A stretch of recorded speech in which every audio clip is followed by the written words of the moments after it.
Yo, what's up, everybody? Welcome to another episode of Game Time here on the Outlaw Nation channel. I'm the Outlaw John Rocha, joined by these two gentlemen today, talking a bunch of NBA stuff, a little bit of NFL, and some other madness going on in the world of sports. There in the middle, Jay Washington, how are you, my man? I'm good, man. I'm good. Still trying to finish getting situated and settled in, putting stuff up on the walls and stuff like that. And other than that, man, just, I'm happy to be back. It's been a couple busy weeks, so. Yeah, and you're showing your guns. I respect it. You're showing the work you're doing in the gym there. You're going sleeveless. I respect it. I did it because I was doing so much stuff this morning, and I was like, I don't feel like putting on a regular shirt, so you get what you get today. I like it. I appreciate it. And JT coming in from his own new digs here. How are you, man? How are things? Good, man. I'm on the other end. I usually put as much bulky sweaters or jackets on as possible to give me, it looks like I got some sort of size under these arms. But these things are just made for shooting threes. That's about as strong as I get. Oh shit! Give me on a basketball court. I'll hit some threes. That's about it. Yeah, I ain't grabbing no rebounds. When's that game going to start back up again on I've been Saturdays? playing. There's a park in NoHo. Yeah, I went. Wow. I went and played twice this past week, but I didn't really play. I shot around the first time. Second time, played some rebounds, some 21, some horse. Right. Just, it's been like 2 years since I played basketball. I got to ease my way back into the game. I can't just go like LeBron off an ankle injury and just go ham. So I'm getting it back. I'm getting it back.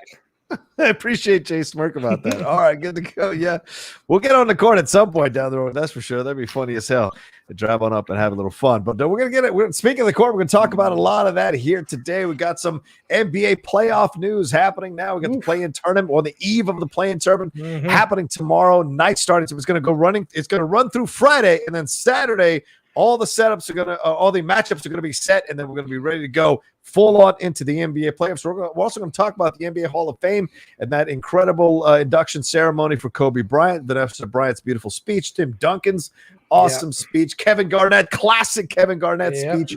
Shouts out to the west side of Chicago, people who don't understand what he gave love to. I was like, yes, KG, do this. And if you haven't watched KG and Sandler and Simmons in a recent conversation, do yourself a favor, find that on Bill Simmons' podcast. That conversation was a gem and a joy to listen to. When was that? It just happened a few days ago. Yeah. Oh, I missed it. He said, to quote Kevin Garnett, when Bill Simmons was asking him about the playoffs that year that LeBron went off on them in Game 6, KG said, "We didn't give a fuck about LeBron. We didn't give two shits about LeBron." He said the league didn't have it. It didn't have us in their minds, and we handled business against LeBron. So you got to listen to that conversation. KG Unhinged or Unfiltered rather is the best. Also, you got to see the conversation him and Isaiah Thomas. Oh yeah, because if you see him do like this, two to the chest, that's the most travel advice Lord West Side thing ever. I was like, my city getting this gangbanging love in NBA. That's true. But speaking of your city, the Chicago Bulls East, aka the New York Knicks, have made the playoffs as well. We're going to talk. Hey, and I gotta say, I've been gone for the last few weeks. Yeah. I really thought Patriots were going to get Justin Fields. Oh. And when Chicago stepped in, listen, I'm not mad though. Like, I'm happy for both of us because Mac Jones looks like exactly what Belichick would want. But at the same time, Justin Fields has that mobility. But man, mobility players just don't last as long. So I'm a little torn. I definitely was looking for Justin Fields. Chicago jumped ahead of them. I was like, oh, who are they gonna take here? I wasn't here for that either. I'll say. Yeah, I was like, because you text me, Rocha. Everybody was like, yo, Chicago finna do this. Everybody from Chicago was like, are they about to? And then it was like, it's finna be Mac Jones. It's finna be Mac Jones. And it was like, Justin Fields. Everybody's like, is this real? You started touching stuff because everybody was wondering if you were dreaming because you didn't know if it was real. Yeah. Yeah. I mean, I think it's a great pickup for Chicago. Like, if you were to show me both players right now, you're just like, would you take Justin Fields or Mac Jones? I would probably lean towards Justin Fields. But like I will say is my worry with him is RG3. Some of these players who are known for running mobility. There's only so many Patrick Mahomes. Like, he's already had his injury issues. Yeah, true. But look at Russell. Russell's made it last. Yeah, Russell's made it last. That's what I'm saying. Like, I get it. That Mac Jones, I think he has a huge upside. I think Justin Field has a huge upside.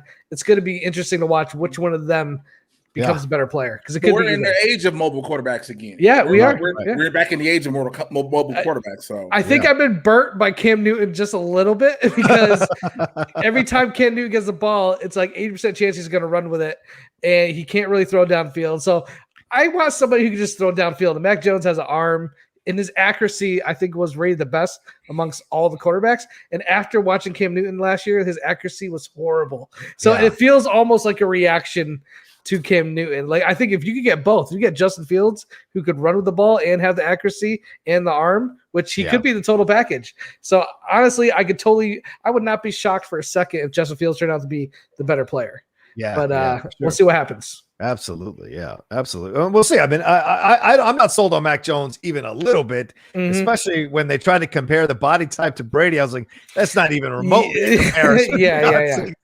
Skinny fat is skinny fat. Like, what the hell that looks like versus an actual thin guy in Tom Brady. So I'll see. I mean, Mel Kiper went off on Mac Jones, talking about how he likes to fall down behind the line. Pressure really unsettles him, and that he was playing with NFL caliber type players, which is why he looked good. So we'll see if Belichick has found what he needs. And certainly Cam Newton, in that tweet he issued afterwards, was very clear about, hey, man, it's me against the world again. I got to prove it all over again. So it'll certainly be an interesting offseason and training camp for the New England Patriots for sure. If I was Belichick, I like the fact that he said the next day, Cam's our quarterback. Do not rush Mac Jones out there. Give him a year to learn. Maybe if the year's lost towards the end, you throw him in for a game or two. But I have no issue with him taking a year just to learn the system. All that stuff.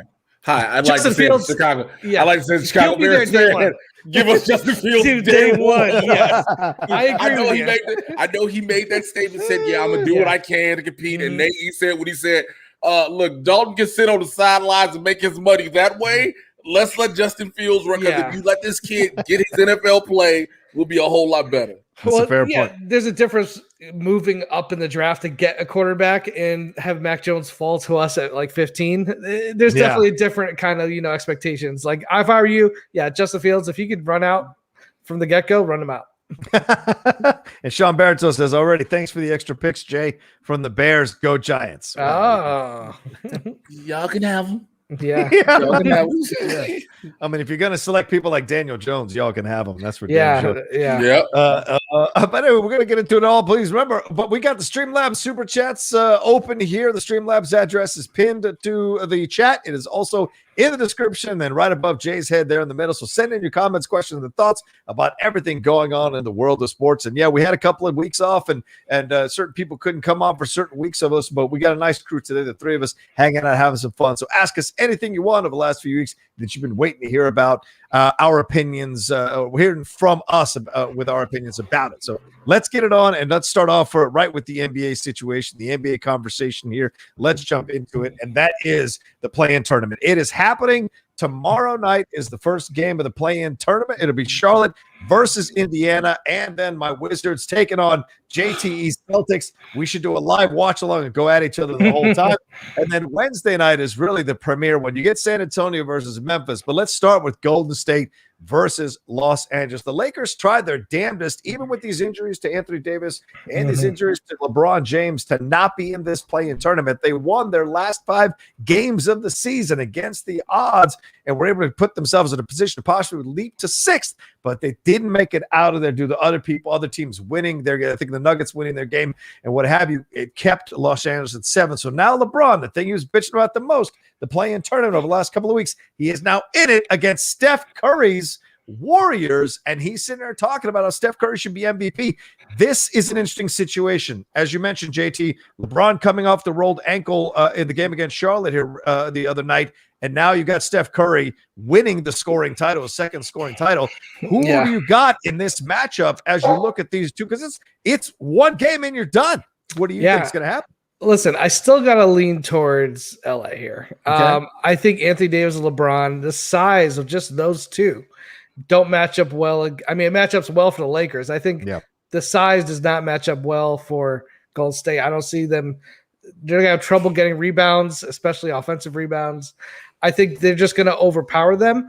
Steph Curry is going to be guarded at like the 40-foot line. Like they're smart. They just need to cut the head of the dragon off. Just take him out of the game, and who else is going to win you that game? Wiggins. Yeah. I mean, he's just not that player that can take over a game and do it on his own. Green is past his prime. I think Steph could get free and they don't double him, and he's going to have some magic. He's going to be able to score. Right. But if you could, just don't let him score 50 points, and you got this. I think the Lakers got this game in hand. Yeah. Pretty easy. Can we talk about one real big thing though? Break it down. LeBron was so game for the play-in tournament last season in the bubble. All about it. He was so game for it. You know what I'm saying? He was all on board. He was gung-ho for it. But now that he got to play in to get in, it's an issue. And that's when he started talking about it when he knew we might not make it. Yeah. That's when he started talking about it. Because, again, everybody got to remember, everybody like, oh, well, the play-in sucked, blah, blah, blah, because it'll possibly take the champs out. That's why y'all saying it sucked. Because if Steph Curry and Golden State have a game, look, there's always a possibility. If they decide to go off, then the champs are out of the championship, out of the tournament. But again, last year he had no problem with it. Right. Yeah, he had zero problem with it. Yeah, because it didn't affect him. Right. Second, it affects him. To me, this is the first year we're doing it. Really, I mean, last year's kind of the COVID was a whole different scenario. Right. I'm real curious to see how it plays out this year. I like it. I like it. I mean, I like it on paper. I like it from the get-go. Yeah. But let's see what happens once it's actually full motion. Sorry. No, you're not gonna try to go. I know it's just he over there playing with his toy. He wants that attention. Look at him. Look at that cutie. Look at that big old cutie. You gotta love it. I love it. No, and to clarify, I apologize to everybody. You're right. The Lakers, if they lose, they're not done. They play whoever wins between the 9 and the 10 game, right? Isn't that right? No, I'm sorry. Yeah, right. That's whoever wins between the 9 and the 10 game. Yeah. So whoever wins between Memphis and San Antonio. My apologies. You're right. They're not one and done. But it doesn't guarantee them the victory. Yeah, right. Because they're going from 7 and 8. These are what you're playing for at the end of the day. Right. But the fact of the matter is this: he doesn't want because he doesn't want to play. You get 8, you got to play Utah. You do not want to play Utah coming out the gate. That's a good point.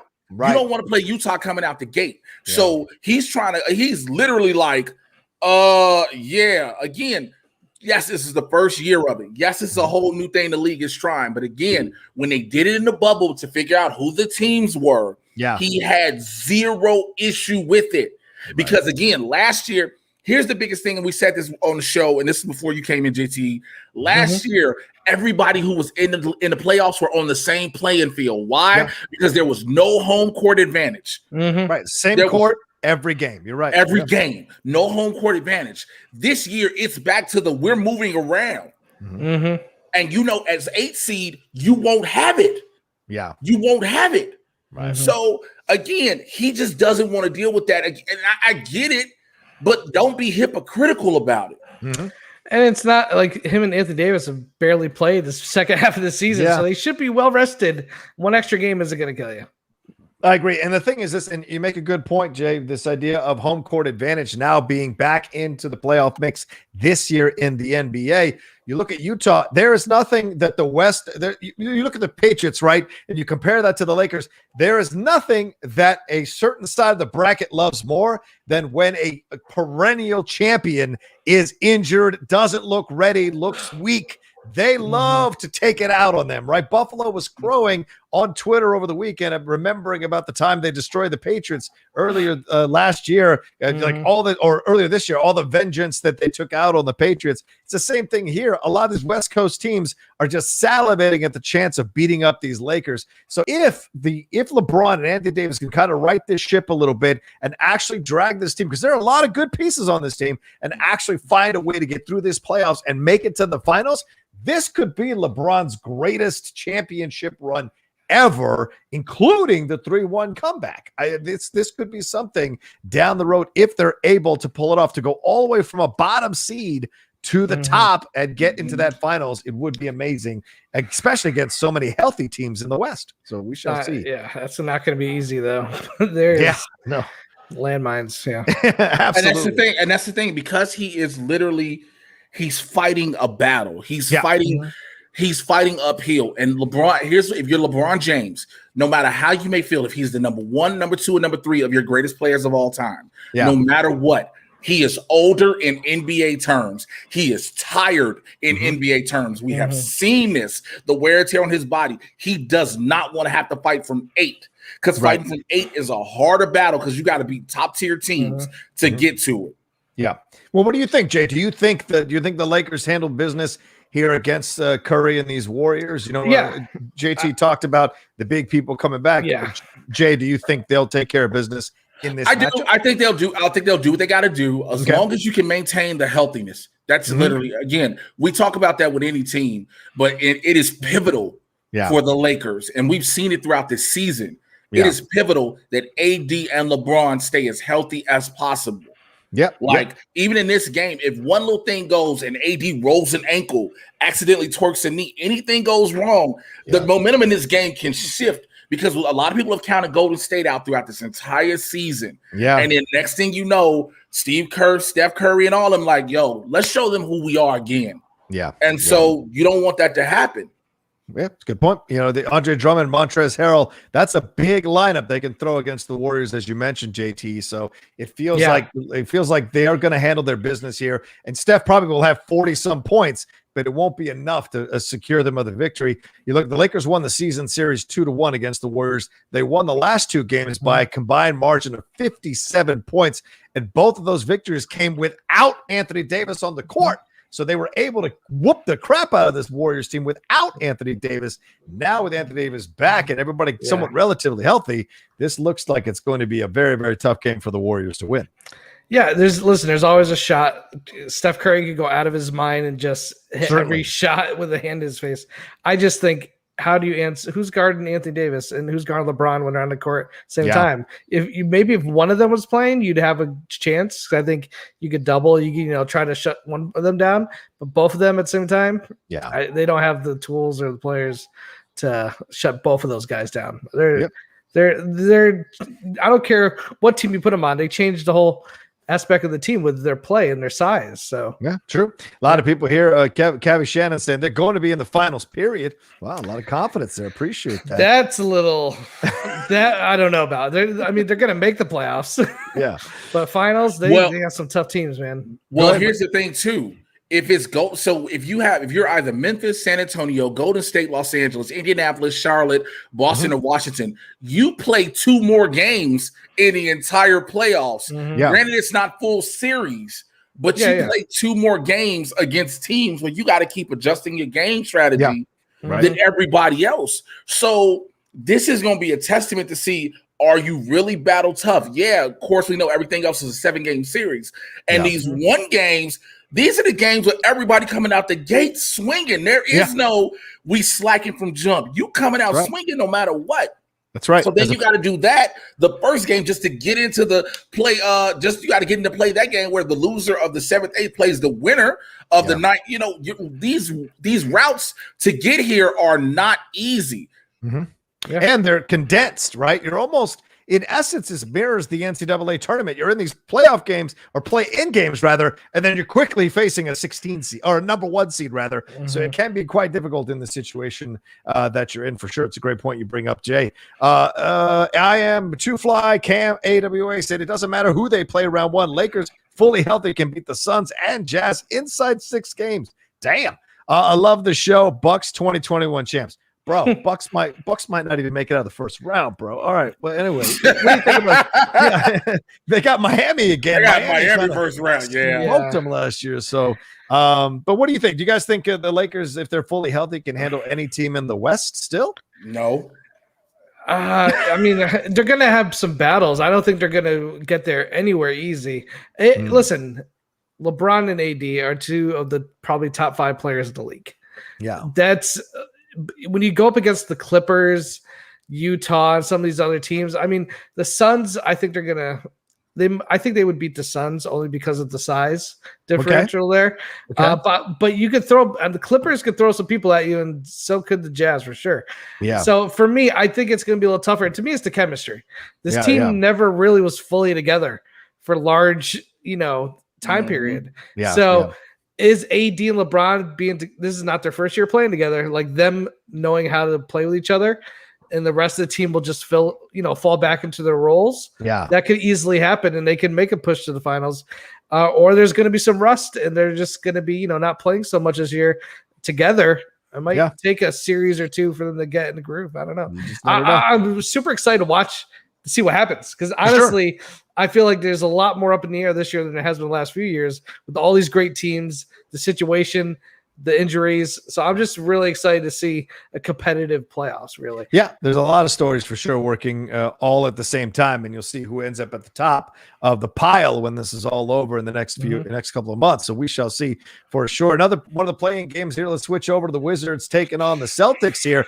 JT, my Wizards have been killing it over the last few weeks. Russell Westbrook, triple-double master, broke the Oscar Robertson record, and we are moving forward. You guys lost your boy Jaylen Brown for the rest of the year, as if you hadn't have enough to deal with. You guys are now in this situation, but like you said, anything can happen if you shut down Beal, who's still recovering from a hamstring injury, or Russell Westbrook has a bad shooting night. This is not a deep team in the Wizards, so that could lead to victory for you guys.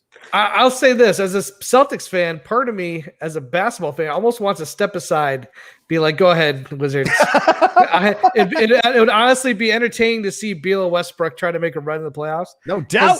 Celtics, they just don't have the depth. They don't have Jaylen Brown. I just don't think they're going to go very far. I think they're going to be an early exit this year. And I'd be surprised if they made a run into the playoffs, to be honest with you. I don't think we might not even win this game. We still have some pieces. Our starting five isn't too shabby. But again, no depth on the bench. Fournier came in that trade with Orlando, got COVID, has been not the same since. He's even said in interviews he hasn't felt the same since he got COVID. So, it's just on paper, and I'm watching the Celtics, they're not looking good. They don't look like they're in playoff ready shape to like make a run of any sort, honestly. Right. So for me, as a basketball fan, I almost just want to be like, go ahead, Washington. I'd like to see Beal and Westbrook in the playoffs, because I don't think Boston's going to do much this season, unfortunately, as a Boston fan. Yeah, we'll see. Jay, I mean, you got to give it up to the Wizards turning it. I'm not saying that just because I am a Wizards fan, lifelong Wizards fan, but like the way they've turned it around, starting out the season and with such a horrendous record, then like a bunch of their players got COVID, so they had to sit out for 2 weeks and not play games. I think by mid-April they were in some terrible straits at that point, and then somehow they were down. They were 15 games below 500 in April.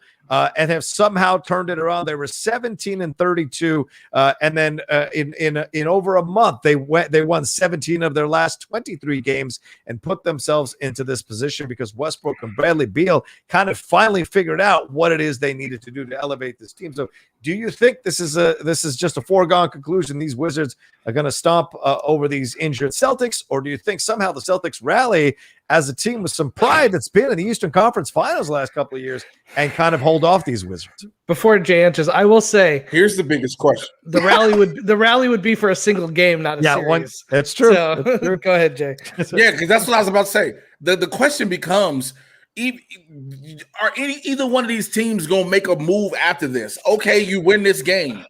Yeah. And then it's like, what happens afterwards? That's like for me as a Bulls fan, we thought we could possibly pull that off to get that 10th.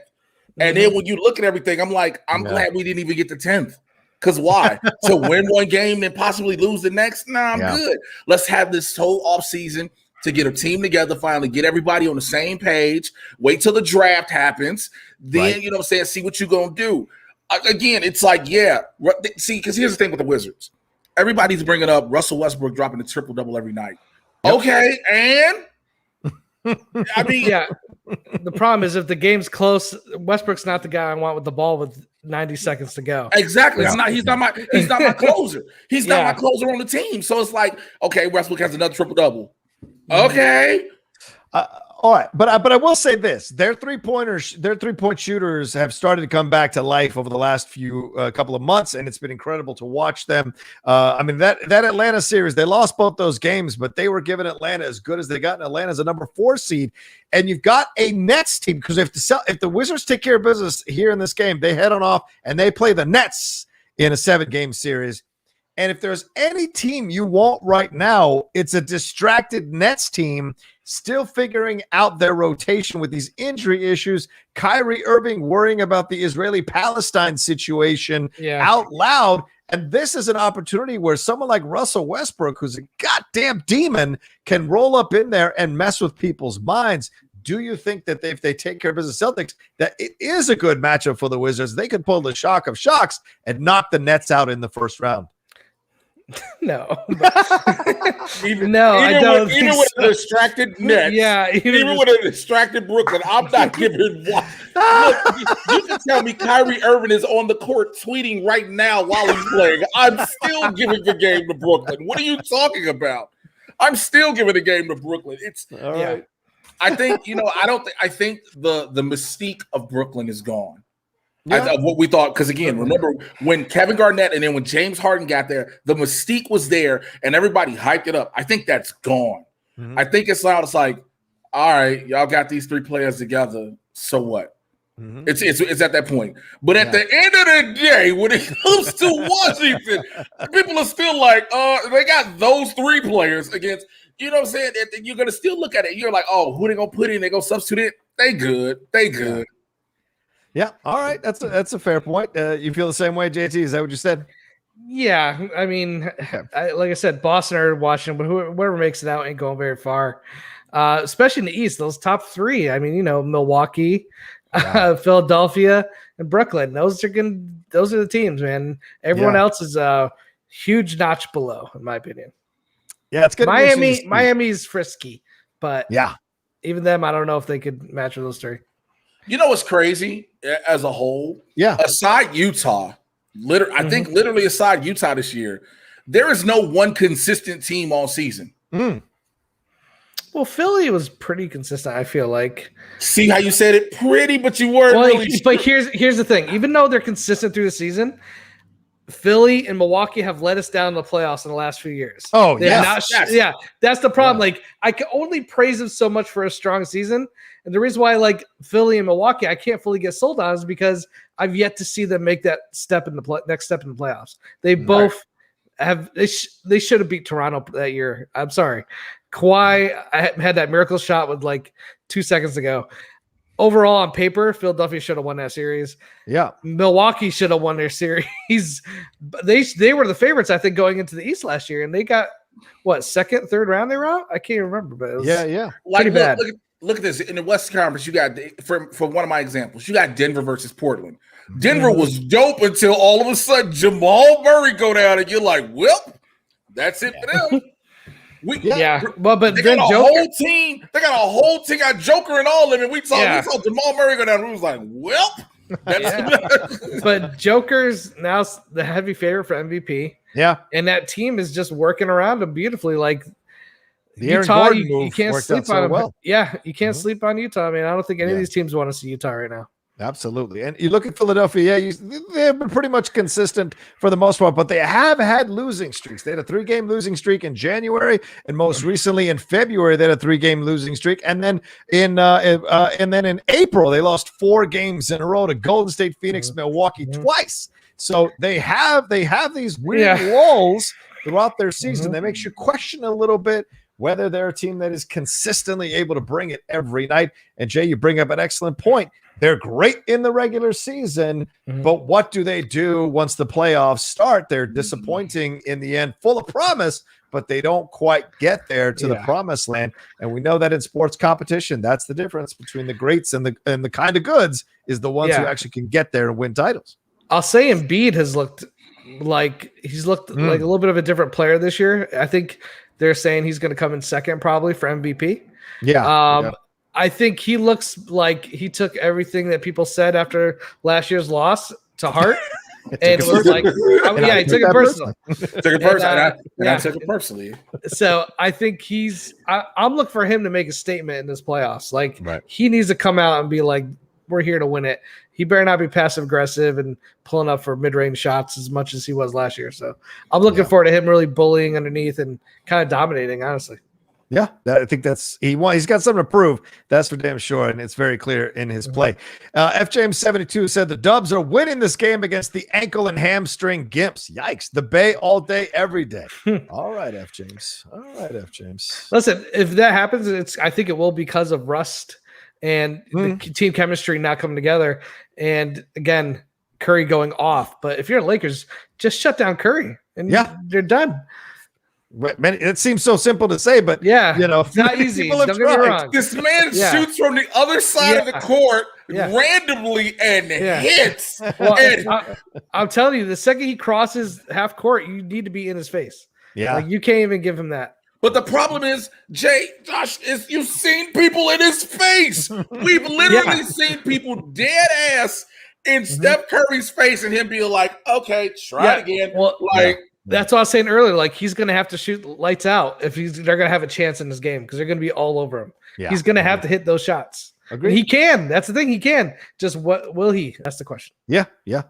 All right, let's move on to this, and please keep sending in the Streamlabs super chats. I'm looking at a matchup that's already set to go down come Saturday, and I should mention here one more. The Spurs are going to take on the Grizzlies here. We don't need to talk about that in the show. The Hornets are going to take on the Pacers. We'll see what happens. And those teams are for the lower numbers here. We'll see where they end up, but I don't put much stock or faith in either of those teams going too far in the playoffs. But we look at the Dallas Mavericks. They're taking on the Clippers here. This is a very interesting. You mentioned Chicago being frisky, JD. This is a frisky matchup overall because of what happened last year with Doncic and Montrezl Harrell, who's not on the Clippers this time around. So this could be a very fascinating matchup between the two. Paul George, you talk about, and Jay, you mentioned this, you talk about a team that shows up only in the regular season, kind of blows into the playoffs. PG-13. He is a player that shows up in the regular season and blows into the playoffs. So what do we see? And Kristaps Porzingis is back. He's healthy. This feels like a 7-game series, and this feels like a fight for the soul of the Clippers. Like if they don't get it done here, then we're talking about busting this team up again and Kawhi probably takes off and goes someplace else again. What do you think happens here in this matchup? Jay, I'll go to you first. What do you think happens in this matchup first? You put all the pressure on Paul George, unfortunately. Yeah. That's no matter what happens in this matchup, it's all on Paul George. Dallas is going to do what Dallas does, right? Yeah. Dallas is going to do what Dallas does. There's not going to be any concern or doubt about that. It's what does Paul George do? How does Paul George show up? Okay, last season, you said your depression and anxiety being in the bubble overtook you. Everyone understood that. No one argued that. Everybody was like, it makes sense because of the situations. Cool. Again, that is done. Yes, the overall arc of COVID is still here.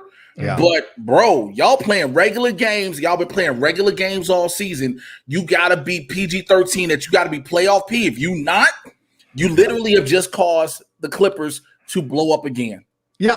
And JT, the Clippers, led by the coach Tyronn Lue, who, of course, has won a title with LeBron there in the Cavaliers, they added Rajon Rondo. They added DeMarcus Cousins to strengthen the rotation, to strengthen the rotation, and also kind of take the pressure a little bit off of PG and Kawhi. So if the Clippers don't get it done here, like, what do you think is going to happen in this series?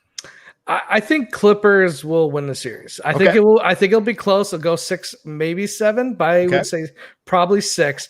I think Dallas is just one player or a couple bench players away from being that next level. Doncic is amazing. I mean, he's amazing. Yeah. Porzingis, he has never been 100% this year.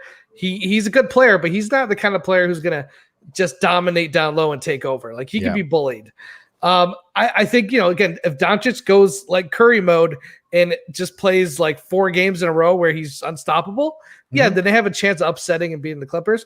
Clippers, I think, are the best 3-point shooting team in the league. Yeah. I think that plus with just the skill players they have, listen, they do have Kawhi. Kawhi Leonard is great on defense and offense. They have a great depth on that team. The depth is way better than Dallas, in my opinion. Yeah. Dallas has some good shooters.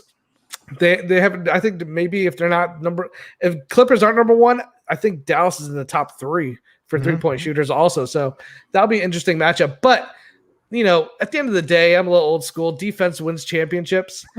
And I think Clippers are just a better defensive team than Dallas. Dallas is offense heavy. They're just not quite, I think, up there as defense. I'm not sure what the rankings are, but I'm just going by watching games. Clippers could clamp down. They could like really just shut a team down for a run. Whereas I don't know if Dallas could do that. And when you say defense, that's why you do have a Boogie Cousins. That's why you do have a Rajon Rondo. But also, like you just said, John, it takes the pressure off PG and Kawhi. You let Rajon facilitate the floor.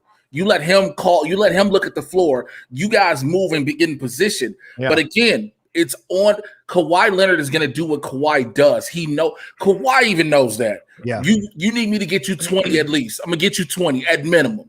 At minimum. Yeah. Mm-hmm. PG got to get him 16, 20 no matter what. Yeah. And if he's not doing that every game or not higher. Mm-hmm.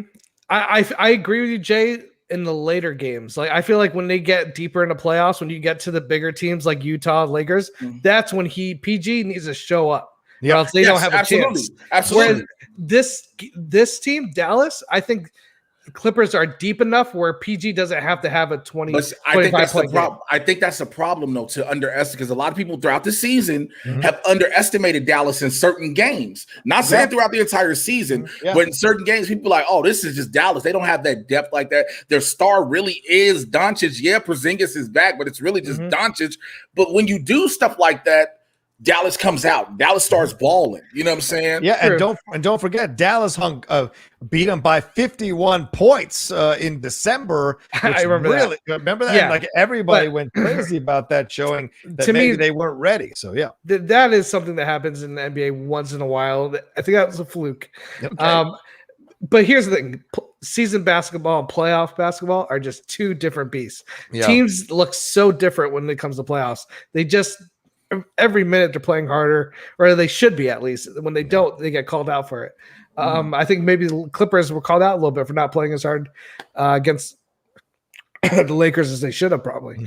But I think they know what's going on. They know what's at stake. I think it could go 6. It could go 7 games, but in the end, I would bet my money on the Clippers. Okay.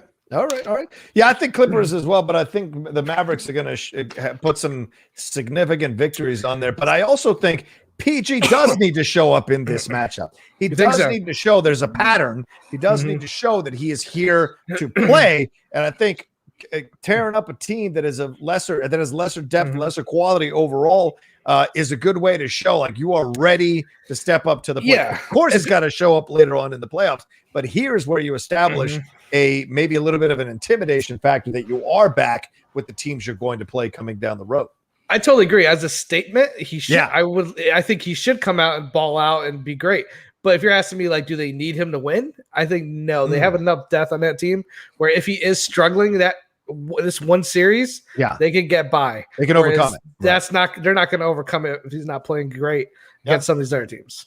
And listen, this is you can absolutely respect mental health. I've had my own struggles with it. I totally get it. But when it comes to competition, it's not a place for everybody to be holding your hand and stroking your hair. You've come to play. You got to step up to the plate. Or else you do get the whispers, you do get the criticism. And Jay brought it up earlier. It's absolutely warranted. You've chosen to do this with your life. You've chosen to play a competitive career. You are going to get judged by results on the court, regardless of what the mental health issues are when you're playing. That's the game, and it's And the thing I was gonna say is like Luka, if he balls out, they could definitely win this series. Yeah. But what if he has 1 or 2 games where he doesn't have a good game? Right. I don't know how they stay in that game. With all the weapons the Clippers have. I think Porzingis is the key here. Porzingis steps up and shows up and like rediscovers his form because he's healthy now. That could be an X factor that could swing this series totally agree. Toward Mavericks' favor. Yeah. It's just like, will that happen? I doubt it, but who knows? It could.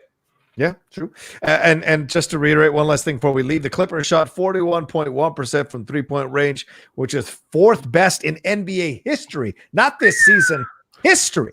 And they have a league high 7 players who shot 38% or better on at least 100 attempts from beyond the arc. But 2 of their worst 3-point shooting nights came in games against the Mavericks. So the Mavericks may have figured out some defensive thing. Yeah, well, that's a good angle. Down. Yeah, so who knows? Was it just were they off those 2 nights, or was it something Dallas was doing? That'll be interesting to see. Yeah, I mean, one of those games obviously was the 51-point game. Yeah, but then another one where the Mavs outscored the Clippers. Oh, sorry, over those 3 games this season, the Mavericks have outscored the Clippers by 65 points from outside the paint. So do they just have their number? Is the question. Sometimes you find out one team that just has your number. So yeah. Like corruption had Dan and I's number. Yeah, that's how it goes sometimes. You just don't know. On paper, it shouldn't happen. But on paper, it shouldn't happen. Yeah. All right, let's move on before I get too emotional. All right, and then we talked about Miami Heat, the Bucks. Jay, I go to you on this one too. Like, do you think Miami Heat can repeat what they did? They've been so inconsistent this year with injuries, with problems, but they still nab that 6th seed. So they're taking on these Bucks. Do you think they have a chance to get inside? We talk about the Bucks themselves kind of underperforming the last couple of years, having some not mental health issues, but mental issues during the game. Do you think Miami Heat is the team that kind of owns the Bucks a little bit mentally and can surprise some people and knock this team out of the first round? You got to have players who are just going to be mentally there and want it, plain and simple. That's all it is when it comes down to it. Yeah, if you got both teams that have been – you're looking at 2 teams that were top-tier teams last season. And over – Miami had to work its way back up to be this perennial team. Milwaukee has been there for a while since Giannis has been there. You add his brother and everybody like, well, what can't they do now? You know what I'm saying? Yeah. But then you look at certain things, how they play on the court. But again, they cannot lose to Miami. It sucks because either way it goes, this is one of those. Even though it's a first round game, it's gonna make a really big statement. Oh yeah, Milwaukee has to win this first round. Milwaukee has, unfortunately, granted it's at Miami's expense. Yeah. Milwaukee has to come out of this with the W. They got to win this whole first round. You can't just win a couple of games or have it go 7 and think you're gonna get the participation trophy. No, because if not, we've been looking at this like, remember last year, everybody's like, was Giannis going to resign? And not only did he, his brother comes over. Right. So it's like, it's like, all right, you re-signed. Like, this should be this champ. Remember, what was it, 2 years ago when we were doing Collider Sports Time? We were like, this should be the Bucks' year. Yeah. It felt that way. Giannis felt that way. Yeah. And so you can't have them go out first round with this. Yeah. What do you think, JT? What do you think happens here? Does Miami pull off the upset, or do the Bucks kind of live up to their promise? The pressure is definitely on Milwaukee. If I'm Giannis, there's no way over my dead body do I lose to the first round of Miami. That's the mindset I would have if I was Giannis. Yeah. Like, you can't sign, like you say, he just signed this huge contract. He's laid his flag down in Milwaukee. I think they're going to win it. I think Giannis will will this team to win. And I like a lot of the moves they made this offseason. I think they actually do have a better team than they had last year. Yeah. So to me, I'm going to give it to Milwaukee. It's just hard with Miami because they have such a well-rounded team. They have, again, a lot of depth. Tyler Hero has not played like he played last year in the playoffs. He was a huge factor for them last year in the playoffs. He just came alive. He hit big shots, and he hasn't had that kind of year. Like, does he wake up again once you hit the playoffs? If Tyler Hero comes off the bench is playing like he did last year, then they obviously have a chance to win this. But if I was a betting man, I'd put my money on Milwaukee. Too much at stake. Giannis, listen, you're one of the best players in the league. You won MVP. What did you win? 2 years in a row? Yeah. You gotta make a statement here. I think he has more of a statement to make than Paul George. I think Paul George's tape is much longer. He's, like, we kind of know who he is already. Yeah, and Paul George had a significant injury in the middle of his prime. So exactly. That's another issue. Yeah. So for me, Giannis, you need to come out here and just kick some ass. Listen to this. These are the members of the roster that we actively see on the court for Miami. You got Adebayo, Ariza, Butler, Dragic, Haslam, Hero, Iguodala, Oladipo, Robinson, Nunn. These guys are out here, so these guys can be all your potential game managers and players and role players in this game. Yeah. But again, that role player don't mean nothing if a dude who won MVP 2 times in a row comes out and dominate, and then Chris Middleton got to do it, right? Because if you get Giannis and Middleton to do what they need to do, this is a guaranteed win for Milwaukee throughout the series. Yeah, no, you're not wrong. Haslam doesn't play. I'm sorry, Udonis Haslam doesn't play. He's there for moral support. Right. Yeah, he's just there to get ejected. I'll say Bio has actually played better this year but Robinson hasn't shot as well as he did last year. Right. So it was something about that last season. Yeah, Tyler Hero and Robinson were on fire throughout the whole playoffs last year. Yeah, they need that to happen again in order to get upset here. Also, don't count out Drew Holiday. I mean, this is your point guard. You committed so much money to. Yeah. You've talked up how much you enjoy playing with him. How Giannis feels reborn under him. Feels like they've got the right unit. If they can't get it done, all those words don't mean shit. Don't mean shit. You've just spent a lot of money for a first round exit. But isn't that the story of the league? When we're looking at the NBA now, because we just talked about other teams. LA, LA Clippers and Lakers. You're looking at Brooklyn. We look at all these different teams. We're talking about all this money. Washington, all this money you invested, all this money in this hype you invested. And if you don't, again, getting to the finals is one thing. You do this to win a championship. You are not building these teams just to say, we're a good-ass team. Like, you're not doing that. Yeah, absolutely. Absolutely. Doug Developer sent in a stream. Thank you, Doug. He says, hey, guys, what's your favorite play or sequence in NBA playoffs history?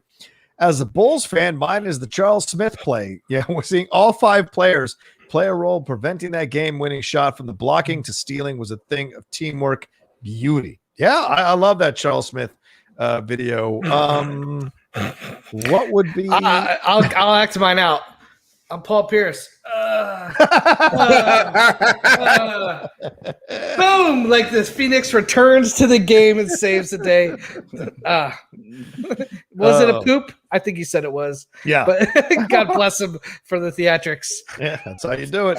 I shit my pants. Carry me out. Carry me out. No, look, I'm gonna say it's my ankle. Listen, give me 20 minutes. Get some new fresh shorts and underwear. We're gonna be good. But he came back and won that game, baby. He did. What about you, Jay? Do you have a favorite NBA player? I couldn't think about one at the moment right now. Okay. Because my brain is so many other places. So sorry about that. For me, it's the LeBron block. That'll never be. Wow, really? You went with that one, huh? That is a game. That was a series-changing mentally. Just was incredible because it showed the level to which LeBron was willing to push himself and the team to win that game. And that was an essential part of them winning that series, in my opinion. Yeah, because he came from the other end of the court. I think that's the thing. It wasn't just the block in itself. It was LeBron was at the other end of the court. Right. And it was Iguodala, Jay, who had been torturing LeBron in that previous series the year before in the finals. So it was his way of getting back at that entire team. Hold on. Oh yeah. I'll give a shout out to Ray Allen, the ex-Boston Celtics. Yes. That Miami San Antonio game to have the wherewithal to take the step back without looking down and just getting behind that 3-point line. They were bringing the trophy out for San Antonio. They were putting the hats in the celebration throughout the locker room. Like they had won the championship. And for Ray Allen to, get that ball, take a step back, and give Miami new life, I think is one of the most, that's just one of the most critical plays in NBA history. Yeah, don't disagree at all. Nathan Arredondo says, hey, fellas, just want to give a shout out to my school, Sam Houston State, for winning its first FCS national championship. Also, RIP to Cope Brennan. Did amazing things for Hawaii. Top 20 quarterback I saw that, in NCAA history, in my opinion. Yeah, I tweeted about that. Cope Brennan was drafted by the Washington Redskins at the time. Really? The football team. Yeah, he was drafted out, but it was an injury in his first rookie year that eventually he could not get past, and they waived him.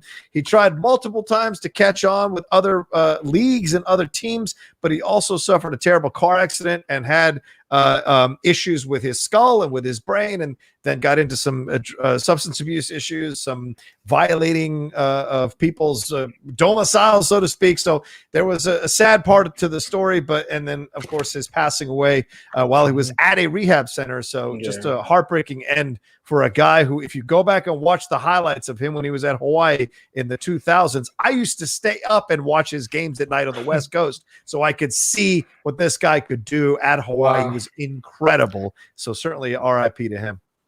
Yeah, I didn't really follow college, so I wasn't familiar with him, but reading and watching some of the highlights, Yeah, the same thing. I'm not, it's rare when I follow college. It's like close to like bowl season and then Heisman and towards the draft. That's when I start really picking it up. So again, like you say, like Josh said, seeing the highlights. My bad for having to step away because finally one of my debit cards came in. There you go. So for everybody to know, I lost my wallet. So everything. Yeah, I lost my wallet last Thursday with everything in it. Every guy's worst nightmare. Yeah. Dude, everything was in my wallet. And so, finally my debit card came. And so now I'm trying to wait like they dropped it off UPS. But like it was an envelope by my door. I was like, let me go grab that. Some other people here said Derek Fisher shot against San Antonio with 0.4 seconds left. Yeah, Fisher hit some big shots in his days, man. That's Fisher, for sure. He was clutch. Yeah, I absolutely agree with that. All right, let's move on. Let me see if I got one more here that came through from FJim72. He says, if the playoffs are different, why the disrespect on the Dubs? JT, we go away for 1 year and you forget. Dude, wait.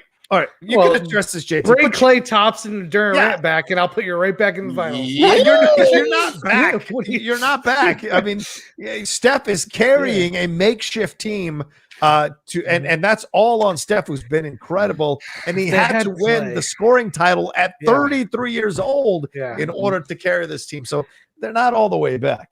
One of my biggest disappointments was Klay getting hurt right before the season, because I would have loved to have seen the Splash Brothers make somewhat of a run. That if you put Klay on that team, it makes them way better team.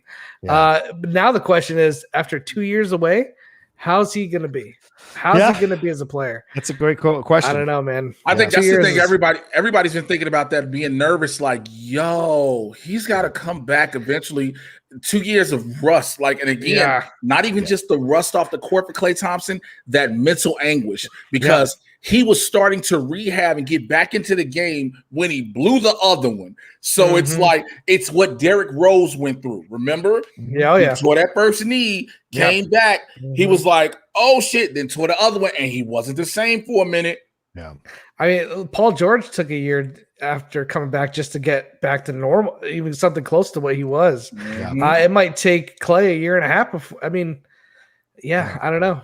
Yeah, it sucks. Jay, are you just go to you on this one real quick with the Knicks and the Hawks? I mean, it's not that much to talk about here. But Derrick Rose, I need D Rose to show up. That's all. I want to give you some love here for the Chicago Bulls masquerading in Knicks uniforms. Yeah. Listen, they've been the Chicago Timber Bulls. Now they are the Chicago Knicks. I don't care. There was the Chicago Timber Bulls. Now they are the Chicago Knicks. Listen, if Derrick Rose he's starting to show up like Derrick Rose the old. Yeah. You know what I'm saying? That's the thing. Like, let me tell you something. Y'all that man ain't playing with y'all. Well, RJ Barrett's been fantastic this year. Yeah. He's picked. Remember when they drafted him, everybody was like, okay. And then it was the first year on the court, they were like, where are you?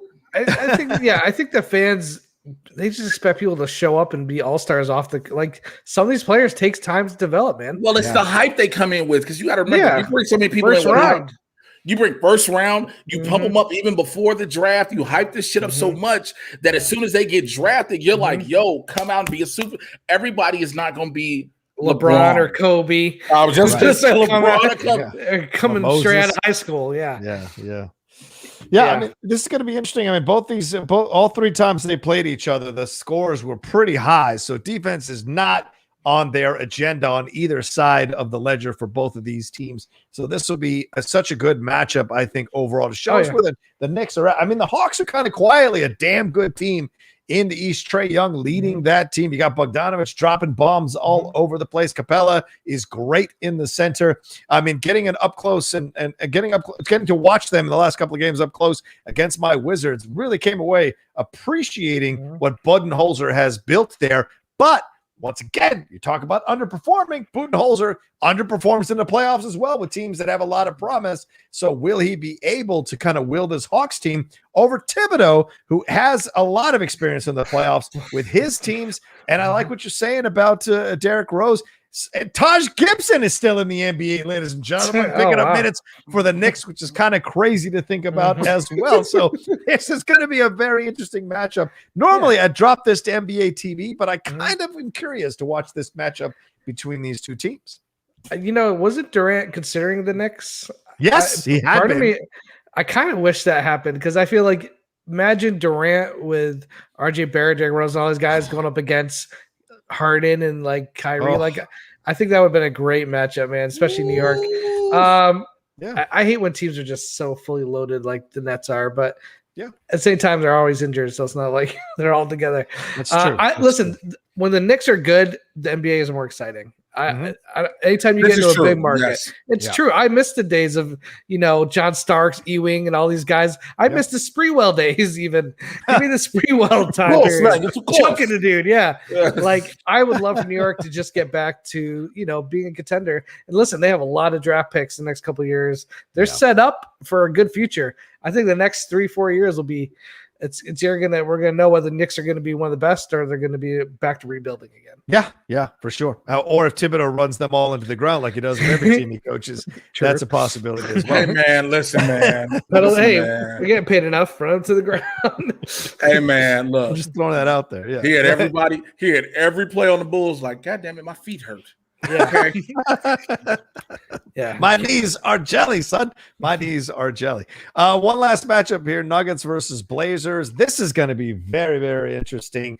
Dame Dame is dangerous, certainly for sure. And will they kind of like stop this Nuggets momentum that has been rolling through even after the Jamal Murray injury? They seem to have kind of righted the ship and figured this out. Are the Blazers once again put themselves in a position to just get knocked out in the first round all over again, or do they pull this upset? What do you think there, JT? I don't know. I think this is going to be a really close series, very similar to the Knicks in Atlanta. I really don't know. Whatever stars actually show up and play strong the most consistently throughout the series, I think will win. I don't think there's a lot of X's and O's here. I think they both have talent on each team. I don't think either of them are going to go very far in the playoffs, but that first round will be entertaining. Yeah. Look, I just need Portland to finally get it because I need it for Dame more than anything. You need it for Dame more than anything. I want Melo to have his moment as well. Yeah. But Dame needs something. He needs to be more than just part of a team that it got potential. Yeah. Well, he needs more help. He needs more. But he's an all-star. But again, remember when he had DeMar DeRozan with him, and it was like, why y'all can't get over the hump? Yeah, maybe it was just a chemistry thing there. I don't know. But listen, Dame's just one of the best. I mean, obviously he's one of the best players in the league. He's one of those guys who could take over a game, kind of like Curry does. So yeah, it's exciting to watch him play. They made a decent run last year. They made it out of the first round. So we'll see how they do this year. But again, I don't think either of these teams have it to make it much farther than the first round. Yeah. We'll see. I mean, we'll see in the end. And the Blazers, they had to kind of. They had to beat these Nuggets to put themselves in this position. So here they go again. So they certainly are able to beat these Nuggets. Now, will they be able to do it in the playoffs when it counts? We'll see over this series. I think Dame needs to get into that finals, man, at some point in his career. I would love to see it. Yeah. Right. He's he'll become another one of these great players who never made the finals or even had a shot at winning the finals. Yes, Harden made the finals the first couple of years with the Thunder, but then he's never been back, and he's had opportunities. How long is he under contract with Portland for? I don't know. How long is he? By the way, there's an idiot that just came in the chat who just said, doesn't matter, Mavs taking the West. You might want to block that idiot who said that. Is that who I think? Yeah, that's exactly who it is. Listen, I mean, apparently your internet is working now, ain't it? Go ahead. He's probably on his phone. He might be on his phone. Probably. If he truly believes that, go to Vegas and put a bunch of money down and send me your receipt. Yeah, put next week's rent, next month's rent down on that. Put your money down your mouth is. Here's a question for you: if Dame leaves Portland, to go to another team that becomes another quote unquote super team, and they don't win. Yeah. Then what? Because that's what everybody because that's what everybody keeps saying. Like, okay, maybe Dame should just leave and go to somewhere else. What happens if Dame leaves Portland and go somewhere, and then they don't do shit. Like how fun would it be if you went to New York though? The Knicks. Oh my god, Dame would thrive. Yeah, but I'd watch Kyrie Irving's head be like, I can't take anything. Yeah, that's a good point. But man, him on the Knicks, I think would be great because I think he's one of the best players in the league. And Portland's a good town, I'm sure, and all, but like put him in one of the major markets, and he would just popularity. I think would go even bigger than it is now. I agree. If you're the member of a faction, you jump to another faction, you blow it in both factions, are you really a good player? Teams. Sorry, I meant teams. Sorry, my apologies. All right, let's move on to the next thing here, and that's you mentioned Kyrie Irving, Jay, with your moment there, and Kyrie Irving is weighing in on this Israel versus Palestine situation. We're not going to get into the politics of that. That's a different show on this channel. But this situation here, you have to start to wonder, like, how much longer are we going to have Kyrie Irving in an NBA uniform? He was asked about what it was like to have the first game playing with James Harden and Kevin Durant since February 13th, ladies and gentlemen. We're almost in June, and it's been that long since they played together. He said it was nice, but he said basketball is not the most important thing to me right now. There's a lot of stuff going on overseas. All my people are still in bondage all across the world. There's a lot of dehumanization going on. So I apologize if I'm not going to be focused on y'all's questions. It's just too much going on in the world for me just to be talking about basketball. I've got to focus on this shit 24/7 most of the time, but it's just too much going on in the world. And he went on to reiterate that and spoke about the Palestine-Israeli situation. Let's keep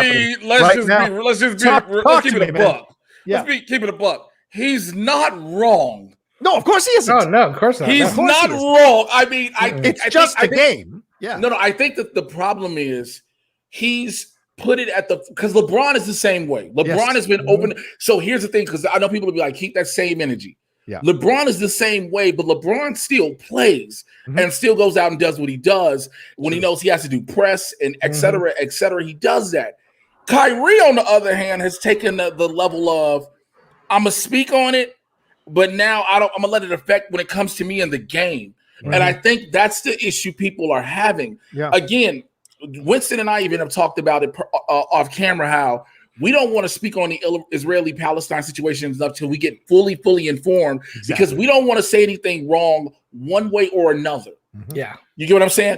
I'm the last person that should be on CNN talking. Right. I'm not a person that you're going to put on a political spectrum to talk about that. But again, to sit here and acknowledge this shit is going on. He didn't say which side was right or wrong. He's like, you have this, you have this, you have this. And again, Kyrie, I get it, bro. But the number one player in the league does this daily. Yeah. Daily. True. And I understand everybody is the same way. Everybody isn't the same as how they handle things. Right. However, if you're going to speak on this stuff and still try to be, I'm Kyrie Irving, now that I got a ring, I don't have to do as much, bro. You got to learn to just hold it together during the playoffs. Yeah. After the season is done, do you. Yeah. Do you? It's almost like basketball is what he does to pay the bills. It's like, this is a job. I check in, I check out, but everything outside of it, it's more important. And it's not like he's not good at his job. That's he's really good at it. Yeah, he's fantastic at what he does. Good. Yeah, but I think you see, this is once again, we forget sometimes these are still young men. These are men in their 20s. These are men in their early 30s. Like, they're still developing their perspective on the world. And we see more and more players leave the NFL at younger ages than ever before. And someone like Kyrie coming into the NBA, he's certainly a very conscientious young man, and he sees more going on in the world. And maybe basketball at some point is, even though he needs it to exist and to live or whatever, maybe he's transcending the sport and he's in this kind of transition space, and we're watching him, which is nothing wrong with that. No, of course not. Of course, and that's the thing. People will say, "Well, blah blah blah." There's nothing. There are so many people now who are becoming more open-minded to the events of the world, right, as opposed to the American landscape, right, the provincial. Yeah, exactly. Yes, and so there's nothing wrong with that by any stretch of the imagination. Agreed. But again, you cannot hold this aura and mystique of I'm this dominant player, but then I can't focus on the game because of this. Right now, it's got to be one or the other if you're going to do it. If you're going to speak on it, speak on it. Not don't. Then play the game or just step aside. Either way, people will respect your decision. Yeah, it's true. Yeah, when he was at Boston after he left, I read a lot of stories like he wasn't fully checked in. Like he didn't become really close with a lot of the teammates there or the coaching staff. He was nice with them, like they were agreeable, but like it really seemed like he just wasn't 100% invested in what was going on a day-to-day basis with basketball and the team operations. So like a lot of people in Boston weren't exactly sorry to see him go. He felt he kind of treated it like, it was his 9-to-5 job and everything outside. And if that's how he wants to be, that's fine. Yeah. But if you're getting paid, who knows how many hundreds of $millions to play basketball. Yeah. If I'm paying you that much and I own the team, I want you to eat, drink, sleep basketball. That's all I want you doing. But yeah. And if people have their own stuff, man. Exactly, dude. And I'm gonna go out on the tightrope a little bit on this, on the high wire a little bit, and say it's not a Colin Kaepernick situation, right? Like Kaepernick was basically at the tail end of his career. His stats weren't that great. They were good. They just weren't that great. Kyrie's still the top of his game. And younger than Kaepernick was when Kaepernick started talking about, and rightfully so, about what was happening outside the world of the NFL with the police and all of that. This is a different situation. You still have a guy at the top of his game who can lead a team to a title having these kinds of conversations. So you hope whatever it is he makes the decision doing, that he finds the balance so he can move forward with his life in a positive direction. I want to acknowledge something in the chat because it's a great point by David. It says, sounds like Brooklyn is allowing him to create his own safe space. Yep. Skipping games and teammates being okay with it wouldn't fly on most organizations, which is this is how much Brooklyn's like, nigga, we need you. Yeah. Bro, like that's basically what Brooklyn is saying, because again, he is absolutely right. There are so many other organizations that be like, yo, we can't do this. They are like, bro, Boston was one of them.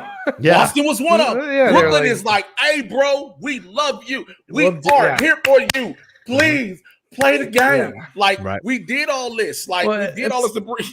It's like LeBron. Like when you were trying to get LeBron on your team, you weren't just bringing on LeBron. You were bringing on his whole crew. David Jones. Like, I want jobs for my boy. I want my job for my cousin. Like, there's certain things that you'll just, LeBron was just asking for jobs for his boys. Yeah. Because he knew he was okay. LeBron was like, exactly. Look. Kyrie's just like, I need my space. If I want to take a game off, let me take a game off. And LeBron was like, listen, I'm here. We got the money, blah, blah, blah. Yeah. But what these 8 niggas behind me need. Yeah. So, they're using their power in different ways. A lot of comments in the chat. Interesting comments in the chat. No, because people are right. Because Jeremy Miller just said Brooklyn would be way more critical if they were not a super. If they were a regular team. Kyrie Irving would be. Look, bro, it is you, Kevin Durant, and James Harden. 2 of y'all have rings. Well, Kyrie got a pass last year because Durant was hurt. So they were basically like, we're taking this year off. Durant's come back next year, then we'll go back at it. And but this year it's like, bro, listen, okay, we're with you. Here's some sage. Do you need more? Like, what do you need? Yeah. I like David saying, J.R. Smith, J.R. Smith, LeBron's barber, etc. They all come. They all come with look, J.R. Smith need a minimum contract. He gonna walk around with his shirt off. You know what I'm saying? We got bottles for him. My barber, he need credits at the end of every episode y'all show on Spectrum Los Angeles. What the fuck is you doing? Put it together. That's for sure. Let's see here. We got a couple of things that came. Oh, one more here. F James 72 said, "I'm just having fun with you all. I'm about 10 minutes behind." He was the one that was criticizing us for not giving more love to the Warriors. So, shout out to you, F James. And then I think there was a super chat here. Yeah, I am fly to Cam AWA said, "Congrats, Rocha. Wiz are about to stomp out the Celtics at the Garden. LOL." And then they get to play the Nets. Crazy Russ year, and he gets to see KD in the playoffs. But it didn't even fucking occur to me. God damn. Who knows? R.I.P. Celts JT. Yeah, like I said, I would just move over. Go ahead, Washington. Wow. Let us take an early break, figure out what we need to do for next year. But that's exactly why I want to see the Wizards, because I want to see Westbrook against Durant. That'd be fantastic. Jesus. Just to watch Russell Westbrook get mad because he's gonna swear up and down Kevin Durant getting all the calls and he's getting nothing. But think about it. Imagine, what if Harden and Kyrie both get hurt in that first series? Washington could take it. Yeah, it's possible. One of those. If James Harden has a pregame meal and a couple of strippers, it's over. I mean, listen, Harden still doesn't have a great track record in the playoffs. He doesn't show up. True. He disappears. If he disappears, Kyrie gets hurt, and you're just relying on Durant. It's gonna be tough. He can still win it. Durant's good enough, but yeah, and don't ignore Bradley Beal. Bradley Beal is a fucking premier amazing basketball player, so he could be lights out if he's healthy. Yeah. So I think it'd be an interesting matchup. Yeah, we shall see. Jeremy Miller says you can blame JR for LeBron's hairline. Well, probably. Still one of the greatest memes ever. Yeah. All right. Let's move on to the Hall of Fame here. Pretty fantastic ceremony that happened yesterday. I hope you all had a chance to watch it if you're sports fans. Kobe Bryant, Tim Duncan, and Kevin Garnett were among 9 people who were enshrined in the Hall of Fame. You're going to acknowledge Tony Kukoc, one of the greatest 6 men in history. You are not going to say just in 3 names, and do not say one of the greatest 6 men in history. Hold on, Tony fucking Kukoc. Jay, we're talking 2020, not 2021. We'll talk 2021. Whatever. Kukoc is 2021. Yeah, I mean, look, Paul Pierce is in there too, baby. Yeah, so is my boy Weber. That's why I got my mention. Yeah, Weber too. Yeah. So anyway, Kobe, Duncan, and Garnett. As I said, Vanessa Bryant was there. She delivered a very beautiful speech about Kobe. You know that she was his ride or die. You can tell from that speech, ladies and gentlemen. Get yourself someone who talks about you like Vanessa talks about Kobe and brings up that shit at the end where she said, and this was great. She said, "All you motherfuckers that doubted him, now he showed you all what the hell was all about." Michael Jordan walked her out. She spoke about it. She said quickly, just one quote. She said, "There will never be anyone like Kobe. Kobe was one of a kind. He was special. He was humble off the court, but bigger than life." So many people were inducted. Rudy Tomjanovich was inducted. Kim Mulkey, who was recently left Baylor to go coach, I think, at LSU. Tamika Catchings, who's a 4-time Olympic gold medalist. Eddie Sutton, who's 3-time Final Four coach. 1,000-game winner Barbara Stevens, and longtime FIBA Secretary Patrick Baumann. But Duncan delivered a fantastic speech as well, very humble. Said he was nervous talking on the mic. It was incredible to see that as well overall to hear. And then, of course, Garnett, classic Garnett. So I have one thing. Yeah, go ahead, Jay. Go ahead, take this one. It's one thing about Vanessa's speech and Vanessa Bryant in general. Yeah. And I'm going to say this to the internet, if I may. Okay. No matter how long it takes, whenever it happens, if Vanessa Bryant moves on, let her live her life. That is the one thing that needs to be said, because people are going to be like, how's she going to move on eventually? She can. You can take me off the full screen now. Okay, all right. But it's just something that needs to be fucking at her about that. Well, you know how the internet is. Because we've put Vanessa at the forefront, of course, rightfully so, to speak on Kobe's behalf. You know, you could have had many other people, but Vanessa has been the person. And so it will happen eventually that maybe she decides to move on. We don't know who it's with or whatever the case. Right. People just need to be able to accept that. Yep. Because that's something that's just like the internet is that way. Yeah, I mean, I think, she's still so young. Like I don't think, and that's what I'm saying. I would hope, I would hope nobody would give her a hard time. Yeah, I hope nobody would give her a hard time for that.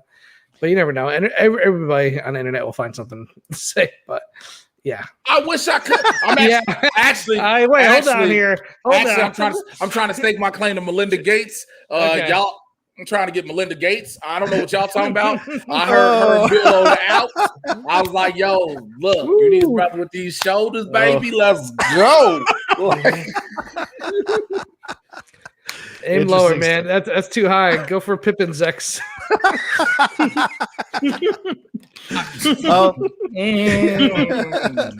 Well, what do you guys like as we look at this now? I mean, this is an incredible class with Tim Duncan and Kevin Garnett and Kobe Bryant. So many titles in between, and then you throw in Rudy Tomjanovich, who won 2 as coach.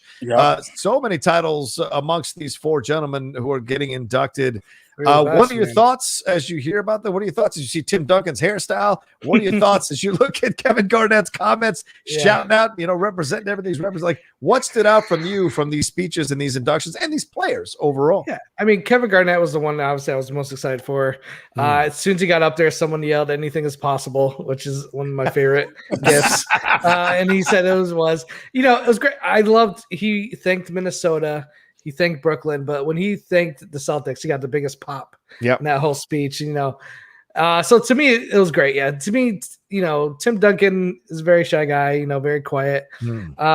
His was, it was fine. It was exactly what I expected from Tim Duncan. But Kevin Garnett was, I thought, the most entertaining, obviously.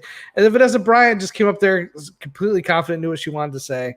I was wondering if it was going to be a very emotional, but she was like, I'm here to talk about my man, and she did a great job, just kind of telling everybody who Kobe was and what he stood for, and so it was great speeches overall. But the Kevin Garnett one obviously was the most important for me, just because of Celtics. For me, again, Tim Duncan with the Eric Killmonger hairdo.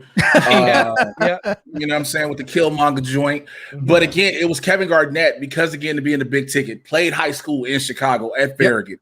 You know what I'm saying? Again, we know his career of, both Minnesota and with Boston, and him just being who Kevin Garnett has always been, him not being any different at the moment, you know what I'm saying, and changing, like, yo, this is me. I'm in this moment.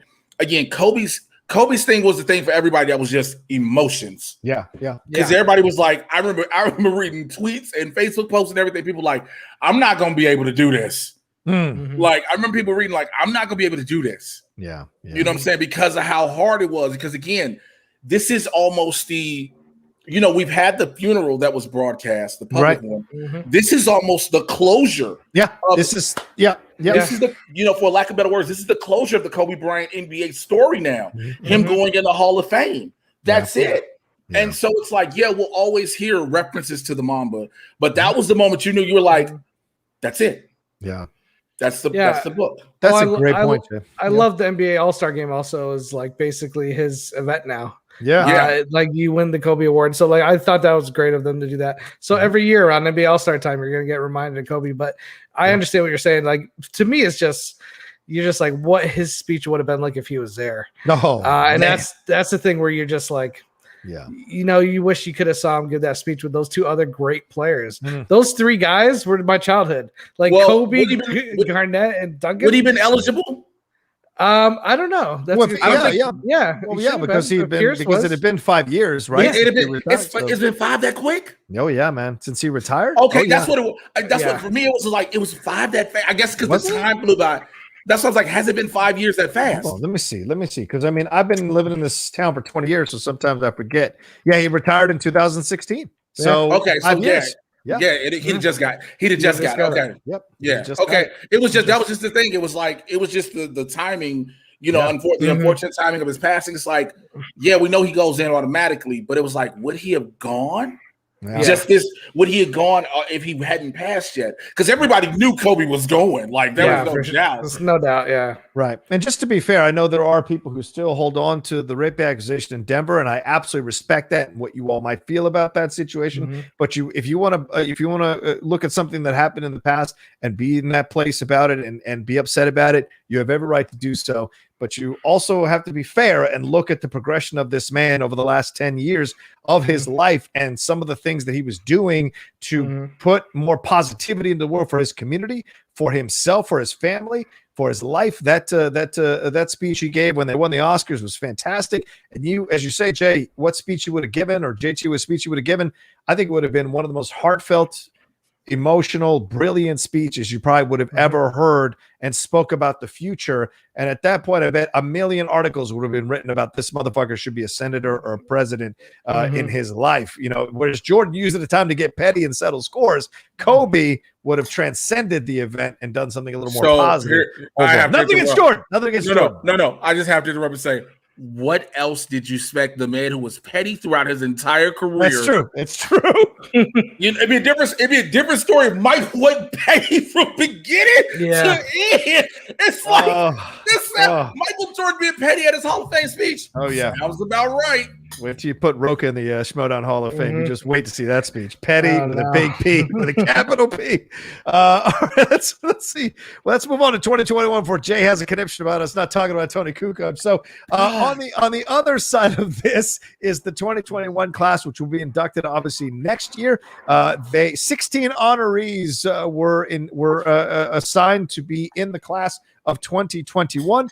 Paul Pierce, Chris Bosh, and Chris Webber leading the way in terms of accomplishment, years, points and all of that. But then you add Rick Adelman, who of course went to a number of NBA finals with his Blazers, and Bill Russell going in as the first black NBA head coach. He's already been in as a player since 1975, now going in as a coach. Ben Wallace was the surprise for me. I was shocked out of my mind. 4-time NBA Defensive Player of the Year. And he did win a title with the Pistons, of course. Detroit, Detroit, man.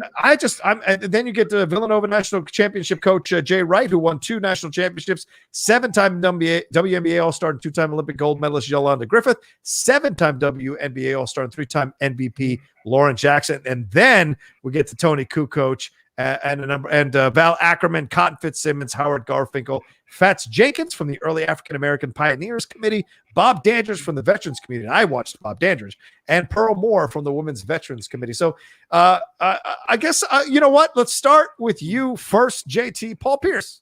Right behind Kevin Garnett, or right after Kevin Garnett. Love it. The truth, man. I mean, obviously, he's one of the best Celtics. He's probably my favorite Celtic I've ever watched. I liked Garnett, but Paul Pierce just stepped up in those big moments. He's the one who hit the big shots a lot of times, and his attitude on the court and off the court also, I was just a big fan of. Very cocky, but confident.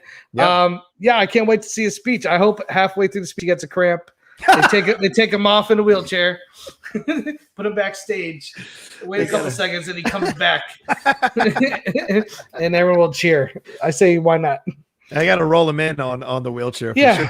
It's funny. Ben Wallace. I remember those Detroit teams were no joke back in the day. Rip Hamilton and those guys. I mean, they carried on the bad boys. They really did. That team. What's funny is Bosch is the one that kind of surprised me a little bit, only because he won those titles with Miami. But his career is stopping, because of the heart. He had a hole in his heart, or a heart app, something was on his heart where he couldn't continue. The blood clots. I would have liked to see his career. He was an all-star before that. And he got part of the big 3. But what would his career have been post Miami? If he was allowed to play, I think leaves a little bit of question mark. So I'm a little surprised he got in as quick as he did.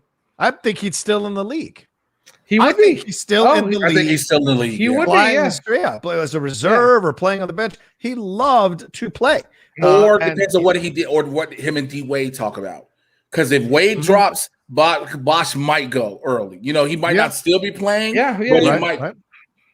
But you could say Wade and LeBron probably, were the 2 main forces. He was part of the big 3. Don't get me wrong. Of course, he hit some big shots at times too, but maybe a little early. That's all. To get in there. Fair enough. All right, Jay. Kukoc is just getting in now. Let's talk about Kukoc.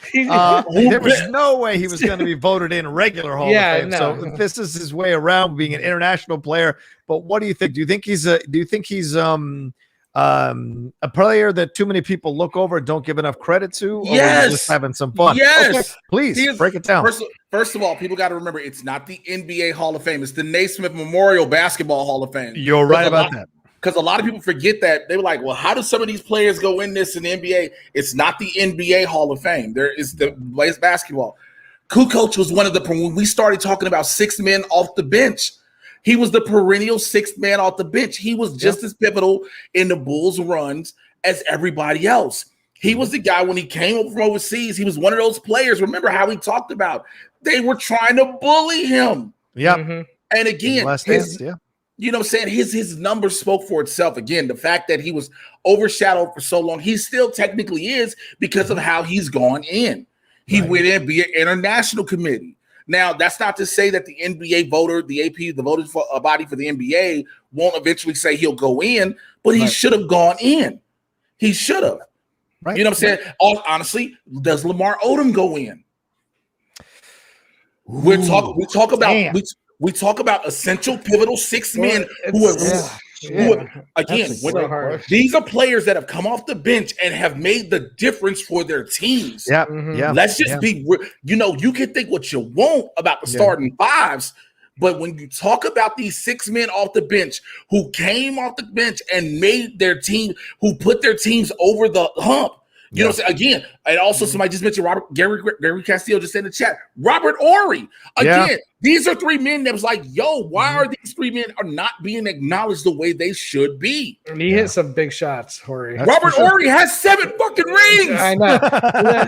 It's so hard, but I mean, he's playing with Kobe and Shaq. I mean, it doesn't matter. Robert Horry has 7 rings, and I know so does the water boy on the Lakers. And I understand. Some people will say so does J.R. Smith, J.R. Smith and other people. But again, when you look at the clutchness of what they did for these teams in their positions, who they were coming off the bench and being those people to solidify and help this team, like, yo, these players, Odom, Kukoc, are all legit Hall of Famers. Look, I'm not going to argue with you. I think Robert Horry did way more than fucking J.R. Smith or Rick Fox or any of these other people. Robert Horry was way more. No, I know, but I'm just saying people will bring that up when you say that's what I'm saying they're wrong. I'm in your corner, Jay. Absolutely. I think Horry definitely deserves to go in. Go ahead. Play like, for the Rockets. You gotta sit there and look at the person again. All the teams, like you just about to bring up.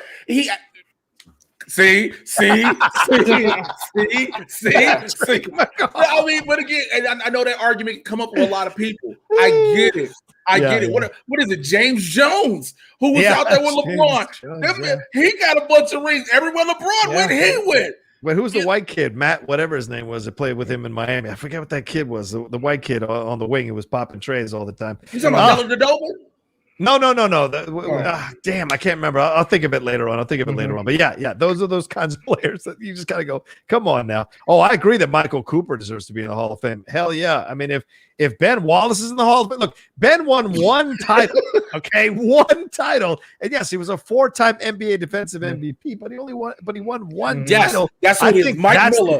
Mike Miller. That's what it is. Mike Miller. Mike Miller, that's it. Mike Miller was out there in Miami just like swat. Yeah, listen.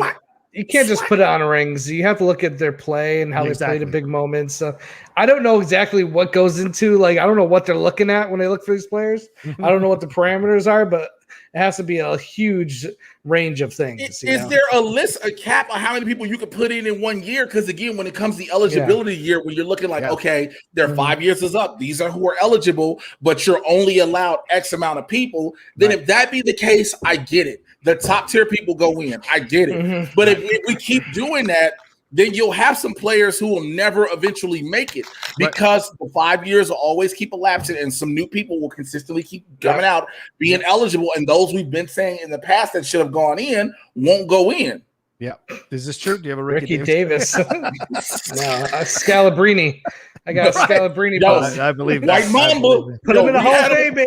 Yo, we had him on the Bulls. Hall of Fame. Give Scalabrini his flowers. Yeah, Joseph. Rick Fox is in the Hall of Fame of life. If I look like Rick Fox, my pee would have fallen off. Is Rasheed Wallace in the Hall of Fame? I don't know if Rasheed is in the Hall of Fame. I don't know if Sheedy. I don't know. Sheedy's tough. Sheedy's a tough case to make. I'm going to look at his stats. It's a tough case to make. But let's run through some stats real quick with these people here. As I mentioned here, Rick Adelman, he is the 9th winningest coach in NBA history. For those of us who are old enough to remember Adelman coaching those Clyde Drexler Blazers to the finals against those Jordan-led Bulls. He was a great coach. Didn't quite have the same success, obviously, in Sacramento, but certainly a guy deserves some respect from everyone. Chris Bosh, 11-time NBA All-Star, 2-time champion, of course, with the Heat over the Thunder and over the Spurs. 11-time NBA All-Star. Paul Pierce, 10-time NBA All-Star, but also NBA Finals MVP, as I mentioned with Bill Russell, first Black NBA head coach. And Wallace, we went through that already. But let's talk about Chris Webber. Now, I don't want to move off this. Now it's my turn to kind of take the center stage. Let's go. This is my brother in life, Chris Webber. This is the greatest player, in my opinion, my favorite number one player. Jordan is the greatest player. Webber was my favorite player, period, ever to watch from college into the pros. Sacramento? Sacramento, Golden State, my Wizards or Bullets. I have never seen a body more built to play basketball than Chris Webber. It was such an incredible body that found its way, no matter how big or tall he was, could find his way into the crevices that a smaller body would normally find a lot easier to get into. Solo on Rocha, please, to our producers. Solo on Rocha. And another thing about Chris Webber, and I'm going to tell you this right now, he never got the respect he deserved playing in the NBA. A guy who transitioned out of that terrible timeout situation that would have broken most young men and not been, and they wouldn't have been able to get over that to get into the NBA. Adam Morrison is your example. They're crying on the court, never being able to replicate his greatness in the NBA. Webber was able to do it, and they were one Tim Donaghy corruption game away from knocking out those Lakers and getting into the finals. And I guarantee you, Webber would have won a title with those Kings if they had gotten to that finals that year. They were such an incredible team to watch overall. And he's become a fantastic broadcaster as well, and a man who was involved with a lot of social issues as well outside, helping his community, helping the Black community, helping people around the world with his charities and the things that he was doing. And then finally, and this really, I'm going to tell you this, my honest truth, and I will go back to the 3 spot. I got really emotional the other day when I saw him and Jalen put it back together, because I'm telling you, JT talks about his youth with those NBA players with Garnett and Kobe and Duncan. My youth, my coming of age in my 20s was the Fab Five. There's no greater basketball team in college, in my opinion, than the Fab Five. They changed my whole life. They changed my whole approach to the world. I loved the brashness, the way they played, the way they put it to the man, the way they stuck it to the old programs like Duke or North Carolina. They couldn't win that title against both those teams, but they were able to show you that basketball, street basketball of unity could function in the halls of college and could move on to the NBA, and they were stellar to watch. And I love all of them: Jimmy King, Ray Jackson, Juwan Howard, Chris Webber, and Jalen Rose. To see them all come together now, Jalen and Chris in that spot on ESPN, it was gorgeous. It was beautiful. Finally, we can put that shit to rest, and we can all be back together. For those of us who loved the Michigan family, those of us who love that Fab Five, we can put it back together now. So congratulations to Chris Webber getting into the Hall of Fame. Much deserved. All right, that was my time. Thank you. I had a question, Rocha, actually, for you. How would you think Webber's play style would fit in today's NBA, and like who would you compare him to right now? Because his gameplay would definitely, like when you say he was like perfect for basketball, like I feel like he was perfect for that time period, and I'm curious how he would play today. Well, it's a great question you ask, because this is something that Jalen asked Webber in that spot on ESPN. And he said, what do you think about, like, where do you see your influence in the game from these young players?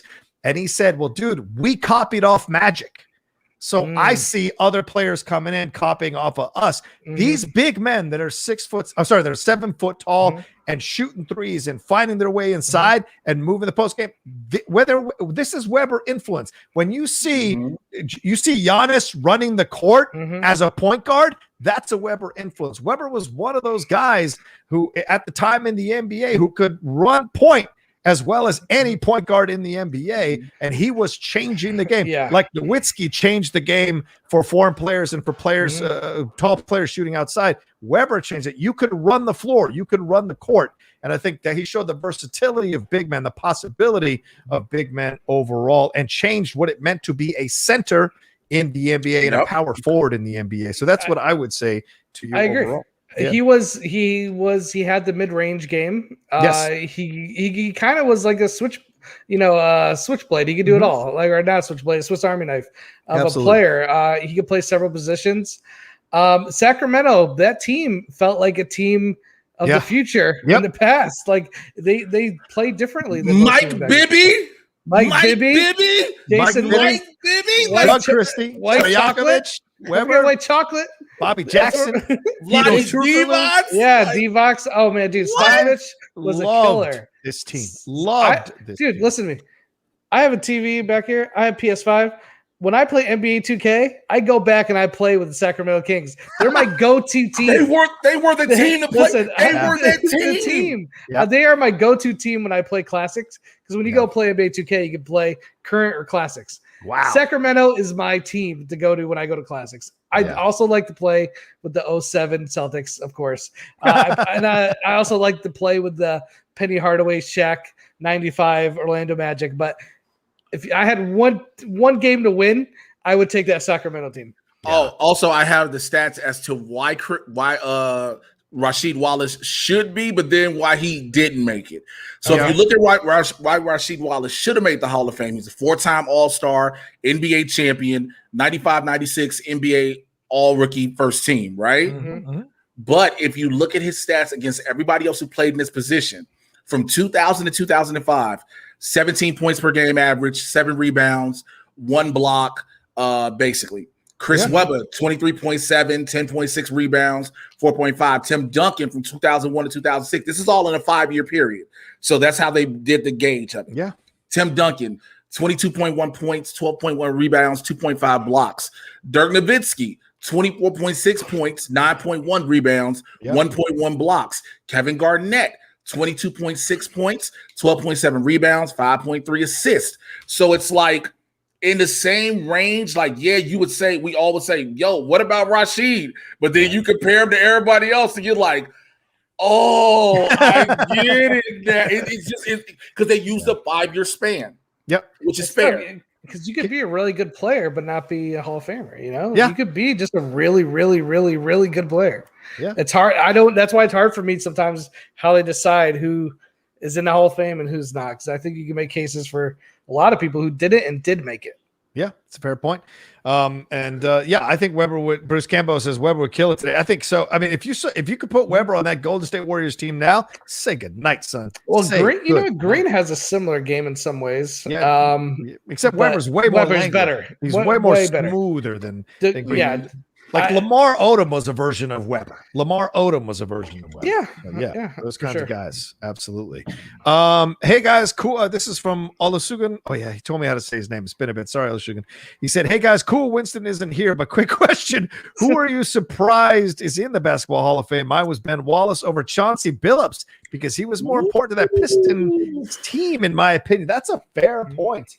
Big balls, Chauncey." That is a fair point. But what did Chauncey do outside of Detroit becomes the question. I don't think Chauncey was, as JT said, there are players who are good players in the end. Chauncey was certainly a good player, but it was that Detroit run that really separated him from everybody else. You can make that claim about Ben Wallace. I was just going to say the same thing. He's good on the Wizards, but, It's tough because Ben Wallace was such a force underneath that he kind of set the tone. Yeah. I think for a lot of those Detroit games, he would bully the hell out of everybody down there. Yeah. He was killing with rebounds. So he kind of, maybe in a lot of ways, he set the tone for the whole team.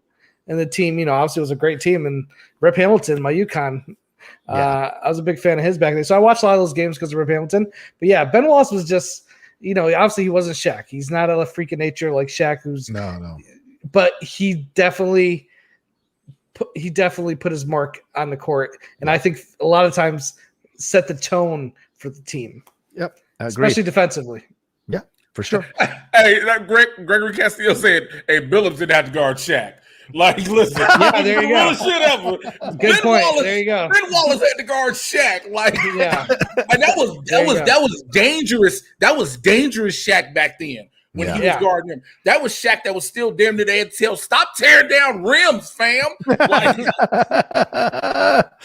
And this is what frustrates me. Shaq called them the Sacramento Queens, is what a lot of people remember them by. Yeah, and that frustrated me because Shaq got help from the fucking refs that game that got them kicked out, got Sacramento to lose that game in the playoffs. It was ridiculous, and no one will ever tell me anything different. Shaq sometimes coasting on some bullshit. No surprise. Sacramento team was one of my favorite teams watching growing up. Dude, no doubt about it. Listen, and some people saying I loved White Chalk like nobody's business. I love White Chalk. When they traded him for Bibby, that was the difference in that team. From the promise to realizing the promise was the difference. Yeah, White Chalk was fun to watch, but he wasn't a great player. That's what it was entertaining. It was like, it's fun to watch this dude, but then he was bringing those and one moves. He was doing the elbow passes. Yeah, and it was just like, this is so entertaining. But until he throws it out of bounds. Yeah, until he throws it in the stands, which is what was so frustrating. Hey, he won a championship with Miami. He won a championship with Miami. That's right, he did. I forgot, J-Dub. He was with Wade and Shaq. That's right. So Jason Williams out here like, yo, you gonna got that chip, was like, yo, I can do this. And then it was like, GP was on that team too. He got his ring in there as well. Afrofuturism said the Fab Five documentary is fire. So good. It is. However, However, Weber's not in it. Exactly. It was done without Weber's approval. So they're never gonna redo it. They're never gonna go back in there and do another one. Do a 4-hour one. I know what you're about to say. They're never going back and doing another one. Like, so now we're cool with this nigga, so we can tell y'all they do this. I heard Bill Simmons' podcast. He talked about how close they were to getting him.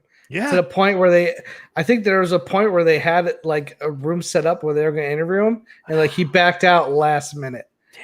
Like they had him for that documentary and he backed out last minute. Please bring him back, man. Please bring him back. And because you know what? Love that player, see, this is the bullshit in the chat. Yeah, and I'm laughing.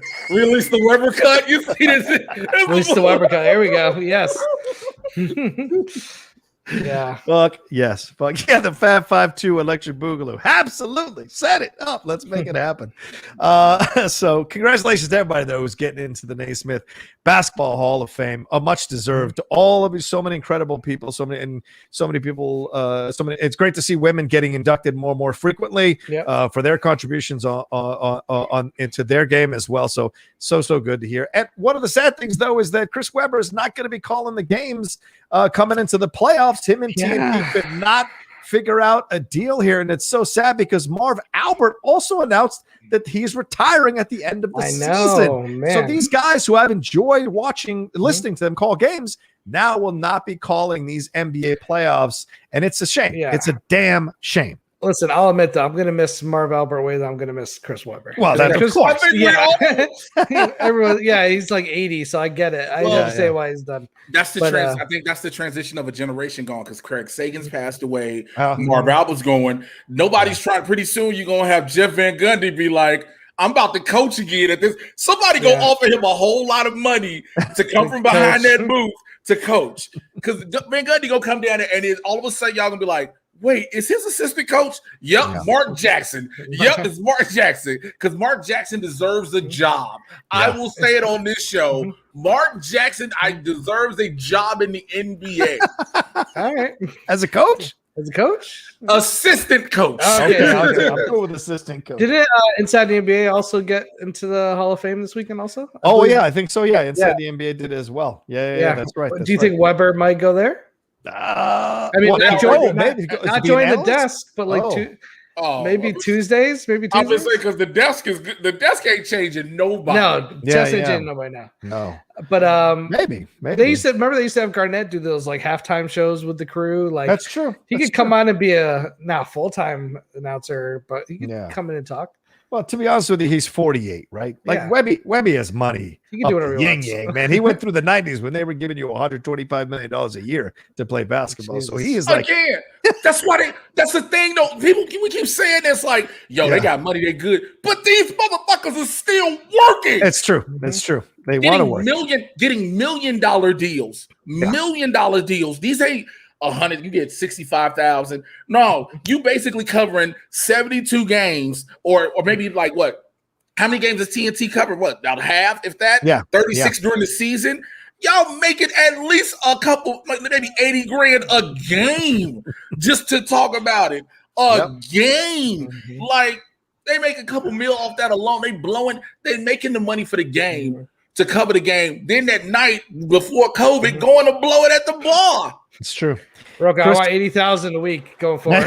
Let's make it happen. Chris Webber, over his career, $178 million is what he earned, and in just for inflation for our times now, it would be equivalent to $254 million, $786,000. So like madness. How much he made. So my man ain't struggling for money. That's for damn sure in any way, shape, or form. And of course, Marv Albert, it'll be sad to see him go. I mean, I have watched that man. He has been the voice of the NBA my entire life. He has been calling games in NBA and other sports formats for 55 years. Wow. So I think the man is okay and has earned his right to lay down the mic. And you want to see them go before they start calling people by the wrong name and start fumbling around. So it's great to see him go at this time for sure. And so many great things. Yes. Yeah. I like Reggie. I like Reggie Miller too. Like there's some good people out there. Reggie's a good analyst. Yeah, actually. He's good. Marv Albert is just no one will ever sound like him or be like him again. So he's just one of a kind. because there's a difference between people who've played the game when they call it, and it's like, again, for years it took a while to get used to Charles Barkley calling it, but now you're just like, oh, I'm gonna listen to Charles say whatever Charles gonna say, and Shaq just like, I'm Shaq Diesel. You see me do a lot of things. Here I am. Kenny Smith is like, bitch, I'm Kenny the Jet. What you need? And it's a different skill set talking at halftime and doing an after show than actually doing commentary for a game. Yeah. And that's where I think, the two different skill sets, really. Yeah, just watch Charles Barkley calling in or talking about NCAA at halftime. That'll tell you the two different skill sets. Yeah, exactly. When you're calling a game, you got to come with a lot of preparation. A lot of preparation, a lot of facts. Charles just shows up and talks off the cuff. Yeah, I love. Hey, I just had a drink, but I know there's a game going on tonight. So who are we talking about? Charles, you got the run sheet, didn't you? I don't read. What? I like this. Hubie Brown just hanging in there. Hubie Brown, yeah. You be like. You have to drag him off the set after he does. Kevin Harlan is the voice for NBA 2K. Yeah, Kevin Harlan, he's good, but he'll never be. This is interesting. Should they go after Doris Burke? I love Doris Burke. Yeah, yes, yeah. That woman knows the game, people. So I would love to see her. So do you go because Doris knows her? She knows her shit. Yeah, but do you? And Carrie Champion seems so for everybody who like Carrie Champion. Carrie seems cool as she is right now. Yeah. Like Carrie seems cool, but I think it's got to be Doris. I can't think of anybody else that you put like that high. Because I was gonna say, I would have said Carrie, but Carrie looks like she's comfortable where she at right now. Yeah.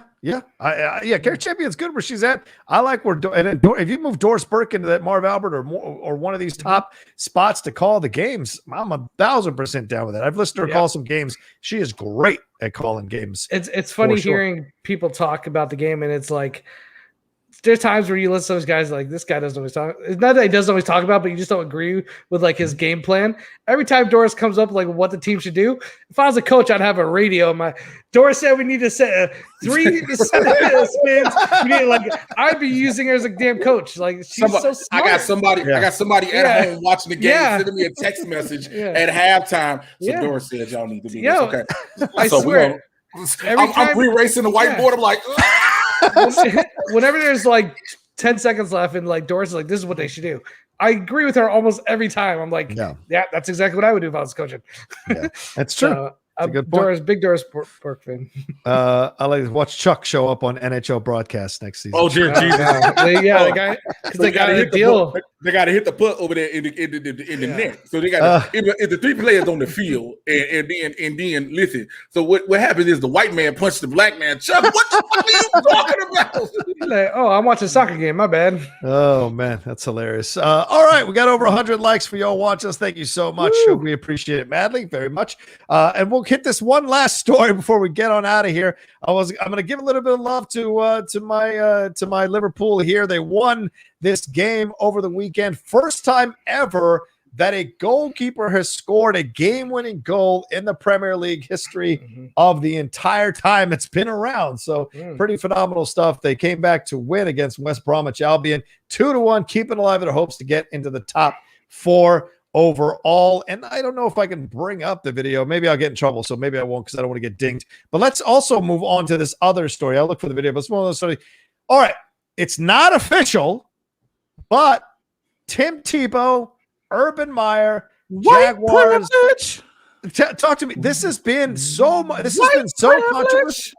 As a tight end, doesn't matter. But text me. I mean, a lot of people are upset about this, but a coach has a right to hire who he wants to fucking hire to be his players. Somebody who has not played the game, not even a position, the game. Yeah, and damn 34 too. And damn near like 34. We were saying that some blurs. Yes, Tebow is in great shape. Yes, he's playing tight end, which the people kept saying for the longest. They was like, maybe this quarterback shit ain't work. Yeah, he still has to make the team. He hasn't made the team yet. But again, white privilege, like. It takes you have look, and it's not against Tebow himself. Yeah, it's not against Tebow himself. He's a recipient of it. Right. Yes, right. Urban Meyer can say, "Yo, I rock with you. Come do this, and you come see if you can play this position." Cool, fine. Colin Kaepernick had to jump through hoops just to try to get a second chance tryout. Yeah. had to jump. Are you talking about the ones that he hosted himself or before that? Because the NFL was fucking him over because they were like, we're not telling you who your receivers are. All this. Jump through hoops. Yeah. And again, I understand some people say, well, yeah, they have a previous relationship. I get it, but that is still embedded. That is some of the subtle definition of what white privilege is. You have black tight ends. You have other tight ends who have not gotten drafted. People who are free agents who can still fucking play. And yet Tim Tebow gets a chance to. Yeah, true. There are free agents who played last season. Tim Tebow ain't been on an NFL field as a player in damn near a decade. Right. All right. But this isn't a surprise. I mean, Steve Spurrier brought Danny Werfel over to the fucking Redskins to be their quarterback. So coaches do this. JT? I mean, Tebow's a weapon of God that's been bestowed upon this earth. It must be used for football. So we'll see how he does. I mean, but a lot of people came out and were like, oh, what about Cap? What about all these players? But, I just think at the end of the day, the coach is allowed to hire who he wants to hire, bring who he wants to bring in. Is it going to work? I just find it fascinating that this guy was I'm not going to be a tight end. If I can't play quarterback, I won't be in the NFL.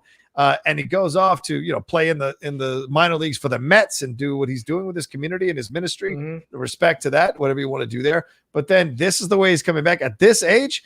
I don't know. I mean, don't be surprised. I mean, certainly if he kind of makes it work, he's a big dude. He's kept in shape, in athlete shape to play for the Mets. So it will be interesting to see if he can make it work. If they do sign him, what the reaction will be. Florida don't give a fuck, man. It's like, it's his home city. Games? Yes, I'm saying. He's from Jacksonville. Yeah. But again, listen to names of people who are free agents right now.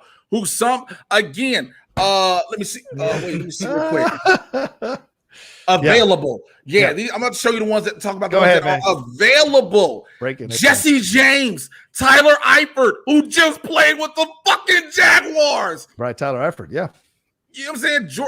Richard Rodgers, who was like, man, Virgil Green from the Chargers. It's about 50 of these motherfuckers available. But do they bring leadership? Like Tim Tebow does. Oh, man. 50 of these motherfuckers was sitting at home was like, my phone ain't ring. Did I miss a call? Because they thinking they missed a call. Because you had to miss a call. Again. What did Tebow do when he scored a touchdown or he got an end zone? What did he do? He would kneel. Yeah, and nobody cared back then, did they? Well, because it was a prayer. It was a prayer. It was a prayer. But again, it is nothing against Tebow personally. Okay. This is nothing against him personally. It's the situation. Is like, again, even if it ain't Colin Kaepernick, it's 50 fucking tight ends sitting at home. 6 of them are looking at applications from Ralph's. They're like, what do we do? Yeah, I mean, listen, Urban Meyer seems like somebody who just wants what he wants and he gets what he wants. So that's really, true. Really what it comes down to. That's a fair point. No, if it was anybody else, he wouldn't be. They probably would have got left out of the stadium. Yeah. But Urban Meyer, he's got full control down there. Yeah, he can do whatever he wants. And if Tebow makes the team, Tebow makes the team, yeah, and they fucking just trash this. They just shit you go to hell, Sean. And they just shit the bed.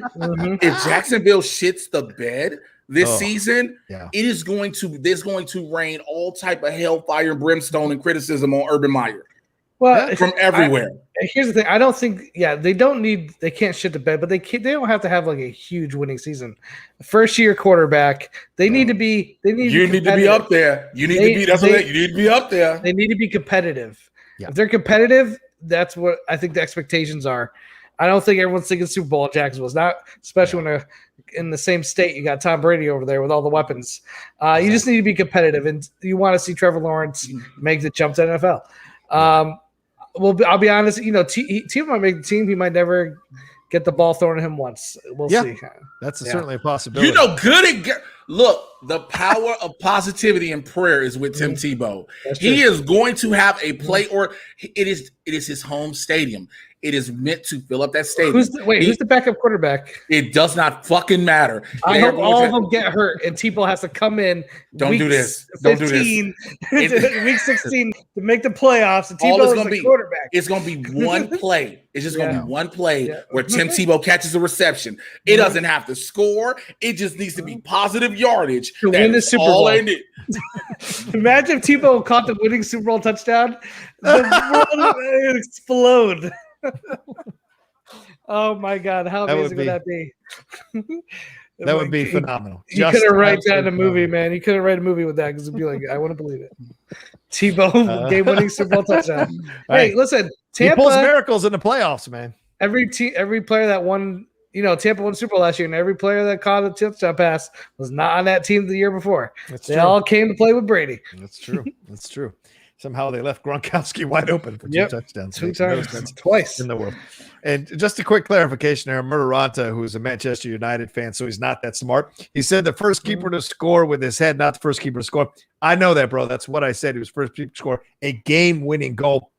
I don't know if you heard me. I said other words after first keeper to score. You got to pay attention to the whole sentence, Rocha. And yes, I know Tim Howard scored 2 goals. You don't get to school me on an American player in the Premier League. I totally know that. And if you're a Manchester United fan, you're mad because we might actually get into that top 4 and rattle your cage next year. So just letting you know, pally of mine. And I respect that. I like to bust my balls all the time about it. So there you go. That's the situation. All right, let's get on out of here. We got 3 minutes to say our goodbyes. Thanks to everybody who came aboard and joined us here. We had a really good time today talking sports. Much love to all of you. Thanks for all the Streamlabs, Super Chats, and everything you've delivered in the chat, the back and forth. Please remember to hit that like on this and leave a comment down below as well. JT, where can people find you? Everything got going on, my man? Yeah, down there at JT Movie Thinks, and I'm excited to watch these playing games. I'm excited for the playoffs to get started because this last 2 months, I'm just like, let's get to these playoffs, man, because it's going to be crazy. I don't know who's going to win what series or who's going to win the championship. It feels like the first year in a while where it really doesn't feel top heavy. Like 3, 4 to 5 teams could come out as champion, and I think that's exciting. And wouldn't it be crazy if it's the Lakers? Jay Washington, where can people find you, brother? Thanks again for taking the time today, my man. Where can they get you? Twitter, Instagram, and Mr. J Washington is right down below. Blurs in the Hood every Tuesday and Thursday, 2 p.m. Pacific, 5 p.m. on the East Coast. Me and Winston A. Marshall. We got some dope shows lined up for you guys. Check us out over on our YouTube channel, youtube.com/Blurs in the Hood. BLERDS, the letter NTHEHOOD. I'm officially done with my old situation, and I'm now in my new situation. So I will be recording a new episode of the Mad Titan podcast. If I got to do it myself, it doesn't matter. But I wanted to make sure I was in a clear headspace to do it. So now I am. So that will be coming very soon. This Saturday, I am doing a stand-up comedy show for those that are near the Riverside, California area. You can come in person. You can see it in person. And if you cannot be near Riverside, California, you can watch it virtually. Please go to my Instagram at Mr. J Washington. All of the info is there. Nice. Go and watch everything Jay's doing. Go and patronize it. If you live near Riverside, California, go get in there and laugh at that man's jokes. He's a very funny man.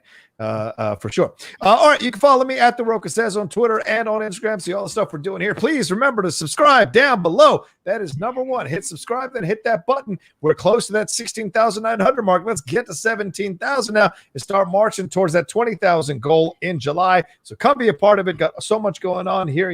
Tomorrow we got the Outlaw Nation show to be the Q&A episode, 3-hour episode, answering all the questions that you want to ask me about anything that's going on in the world or in your world. Then we got a game time coming up on Thursday, Geek Buddies on Wednesday, and the new show Wendy Lee and I are doing, John and Wendy Explain the World, every Friday at 3 p.m. PT. Have a little fun talking about everything that's going on in the world, talking social media, talking Twitch, talking anime, talking K-pop. It's all in the game, movies, what have you. It's all there. So thank you all so much. And of course, don't forget JT and I have a match coming up. I think it's this Friday or next Friday. We're taking on those dirty dogs from the dungeon there, Dan Murrow and Ben Bateman. The new, the guy that runs from team to team, try to make the champions. 2 people in our way. That's all it is. That's all it is. That's all it is. We're gonna, as JR said, we're gonna stop mud holes in them and walk them dry. All right. Also, by the way, I asked that you send up a lot of thoughts and prayers for this Friday's match with Marisol and Janine. Can you please? Because my job is is on the line. I need Janine. Oh, really? Send the prayer. But also, shout out that we're having 2 women of color going at it and an important match in the Schmodown. That is fantastic. I'm so excited to see that. So shout out to both Marisol and Janine. One last thing. FJames72 said, I'm 49 years old. I have a correction for you, Rocha. UNLV is the greatest college team of all time. I mean, Larry Johnson, how dare you? Man, fuck grandmama. All right, now I got to go. You all take care of yourselves. We'll talk to you next week for another brand new episode of Game Time. Peace.